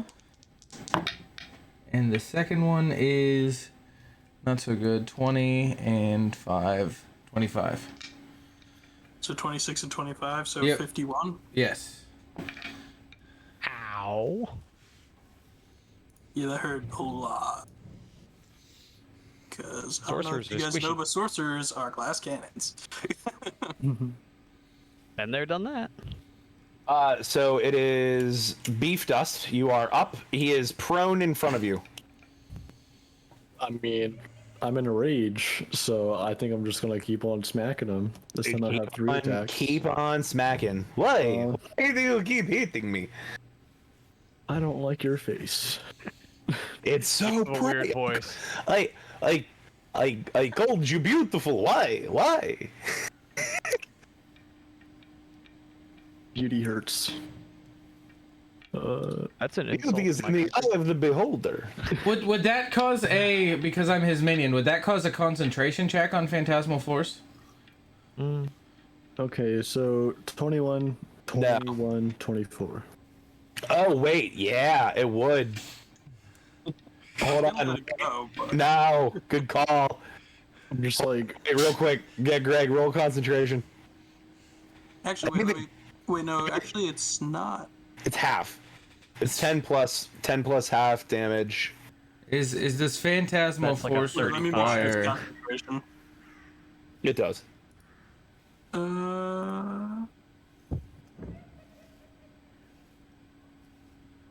I actually don't think it is it? Maybe it's. I thought it. Is it not? I would make sense if it was. Saving throw, casting 1 action. No, it's an illusion. It's not a concentration. Oh, it is concentration. There it is. Concentration spell. Yeah. Yep, there it is. okay, Okay. so 25. 25 I have to beat. Yeah. Yep. Isn't it a 35 No. plus half damage? Nah, I It's don't. 10. It's yeah. I did 51 I said that points. math wrong. I did Yeah. 51 points, so. No, Did you not get it? not even close. It's a shame. Oh, thank you, my gunslinging friend. I think the DMs are in cahoots. I'm not in cahoots. I'm not in cahoots. Yep. all I'm right. dominated here, so I have to be helpful. You're back. Sorry. Okay, I wanted to so- make sure to get him out of there. So yeah, 2 swings, still prone. I rolled a 21, 21, and a 24. Those Hit. All right, so I already did the damage. 49 damage total. It's Christ. 49. So you come through just in a rage, just beating him like a drum with these swords, and he is not looking good. I have Like- proficiency in drums. Do you have proficiency in drums? He takes an extra 5 damage. Rough. Quick question. What did you cast on Josh's character? Yeah, that's Dominate person. no. Dominate person, That was also concentration. concentration. Yeah. He actually passed that. And could you have maintained concentration while I was in a Phantasmal Force box? Yeah, it's still a damage thing. Okay. Yeah, his it's con still saves are pretty actually legit. pretty solid. He did actually pass that. Because it's individual attacks.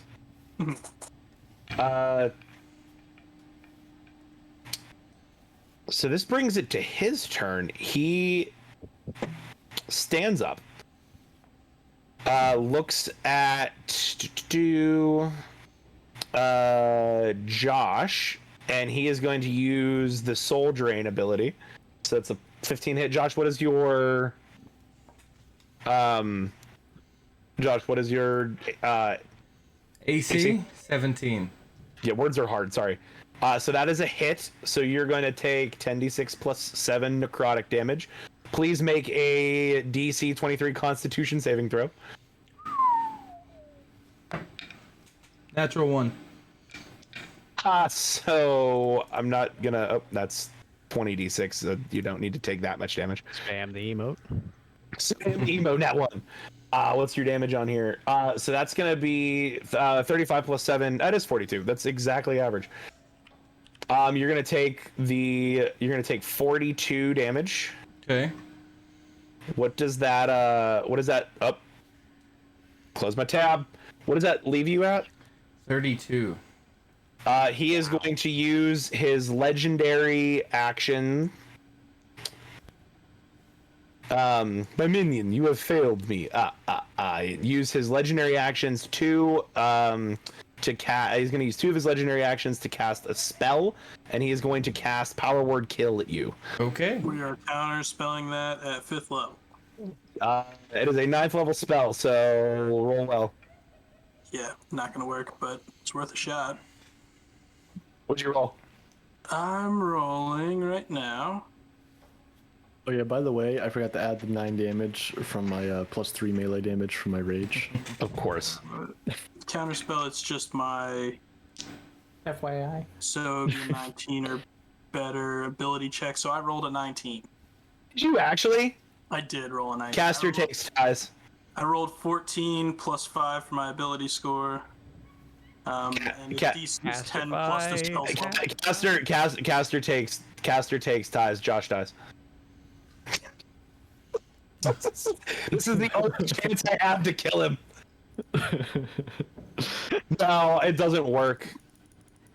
Oh, I was ready to punch it in too.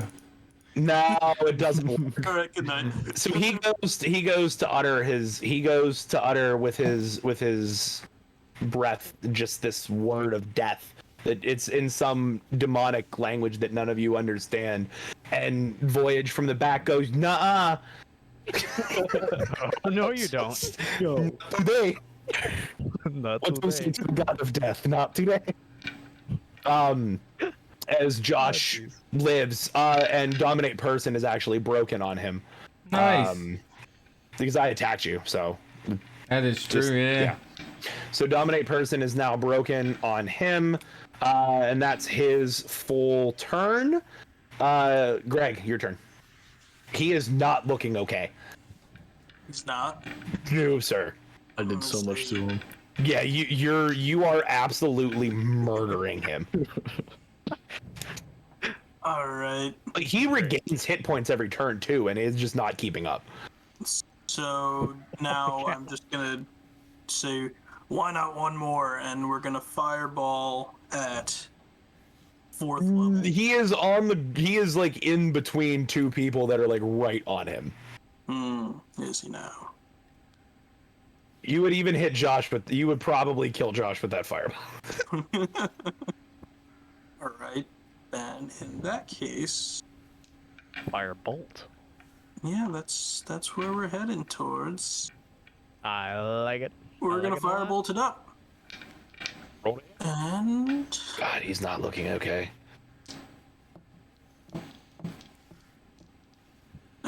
25. That hits. Hits, and damage is going to be 2d10. I don't know why they put the 10 above the 100. I'm not 100% sure either, but it is what it is. 19 damage. So, first of all, I'd like you to know that he had 17 hit points left. That's less than 19. So I'm gonna let you. I am gonna let you describe what this firebolt does. Kills him. And he's dead. Advice. I'm pretty much just gonna be like, stop trying to kill people, and shoot a firebolt straight through his head. So you fire this firebolt. It goes straight through his head. He dissipates into like this mist almost as it like sinks to the ground and then like recongeals as like this pile of like brown circles that you're not sure exactly what they are, but they look like if you were to pour milk over them, they may produce like a chocolate milk in a bowl. And it's his dying words be like, "You'll never get my cookie oh wait, no, that's not me." I use two more sorcery points and cast another firebolt at the circles. I mean, so you smell the distinct smell of burning sugar and cereal. So as he dissipates into this, so I mean, he has this like weird misty escape ability, but he's dead. Like he would go to his resting place and in like 1d8 days regen. But that doesn't happen because it was such a well-placed firebolt. So this mist from the second firebolt that destroys the pile of Cocoa Puffs just scatters everywhere. Some of you guys catch them in your mouths. They're sweet. They're delicious. So good. So good. You see as the runes that were covering the church just like begin to like slowly dissipate as well, and that magical aura that you guys were all feeling like just like removes itself from the room. You can feel as it begins to almost like press back. The bells, not an ominous tone anymore, but actually begin to ring like this almost joyful tune. Like you would hear like at a wedding or like at the end of a, ceremony or something like that. And as you guys kind of walk outside of the church, some of you reeling in your injuries more so than others. I think I at least got a hit on at least some of you. You guys see that where there were just, crowds of these undead, it's almost like none of this happened at all. And the festival is coming to an end. And that's the noise that you hear in the bells is like signifying like the final like parade that takes place at the end of this festival every year, as people are in the streets and you hear cheering and people are playing games, and it's almost like none of this ever happened. And you all just kind of look at each other and Weird. I say, wait, hold on, and I start sprinting back to the plaza we were originally in. While he does that, I look at that potion that we originally had, and I go, wonder what this does. Pop it and take a sip. you regain all your hit points and spell slots. Oh, nice. Well, hell. Chug one. Good bonus action to use. 3 actions to use? No, I'm just kidding. Yeah. You pop it, you regain. That wasn't what I was going to do in combat, but that's what it does now. And yeah. So wait, what do you sprint back to the what are you looking for? When I get to the plaza again, do I look at where the original balloon stand was and find the javelin inside the balloon stand? The original one or the one that got like hucked across the? Just the original one. Like, would it be a weird callback to where the javelin was just in the one originally? Some Inception kind of thing. Yeah. So you don't see it in the original one, but you do. Like as you're running by, you catch a glimpse of like one of the other courtyards that's similar, that has another balloon game. And there is actually a spear stuck in the corkboard, almost inexplicably. But no one seems to be paying attention to it. And then I go look for more skin cream. Roll one more percentile die. I got a 69. Nice. Nice, dude. One time, 1, 2, 3. Nice. Nice. I think that brings him to a nice even 200%. That is a very close to a nice even 200% is beautiful with your 100% organic skin cream. Plus 2 to your charisma. So that brings an end to our one shot.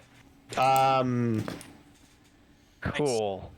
What do you got? You know, I don't have That was fun. anything else. Do you guys have anything else that you want to just interact with in character at all before we wrap up? Because we're getting right about to that time. Morwen would probably be picking like the chocolate balls out of her teeth and I don't know about you guys, but I prefer my chocolate balls salty. Well, I still need to find work, so if y'all don't mind, I'll be heading on. Yeah, I'm I'm gonna gonna go see where the this path game takes again. me and keep on moving. Mormon starts to walk away, and then just because I can, I want to get to a spot where I can move 35 feet out of, and when I reappear, they won't see me. I'm just going to use Ethereal Step because I can move through, so I can step into the veil between the planes, and just for that little bit of extra mysticism. I walked in through smoke and revealed myself, so she's gonna Ethereal Step her ass out. You guys watch as Morwen, like you guys start to break up, and you look as you hear just like a faint wind almost as she disappears from sight as quickly as she appeared not an hour ago. Voyage goes, I can do that too, and Misty steps out of sight.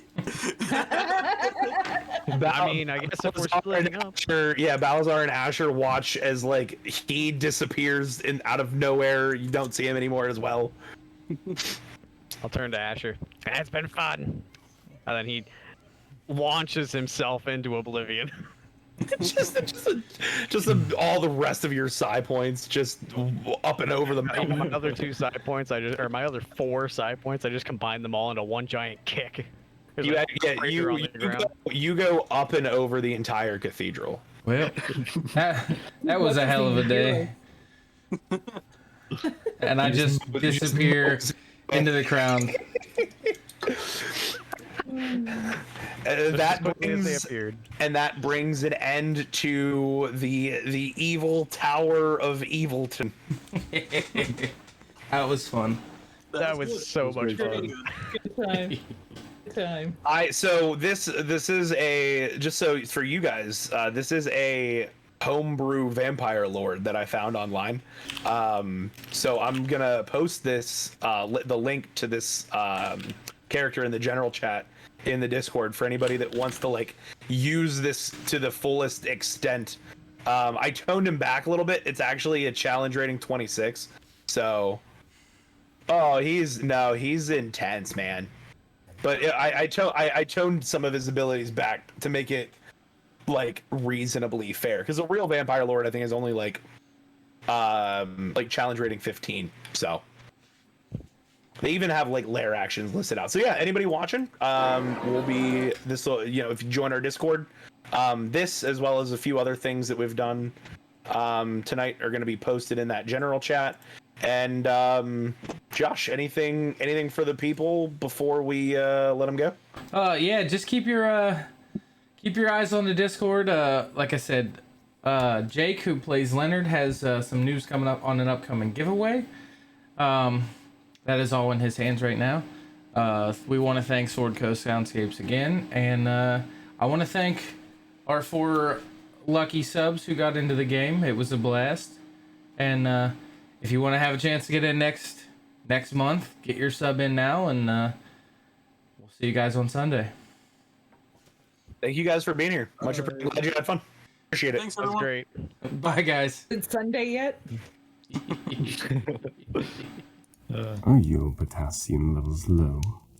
Ever wish you could become a banana? Well, head on down to the Botched Rolls Discord to become one of our lovely insiders. There, we treat all our bananas with the utmost respect, gossip about Kia's sleeping habits, participate in weekly events, and even win exclusive prizes. Want advantage on your rolls? Then make sure you hit the subscribe button. So, what are you waiting for? It's time to get botched.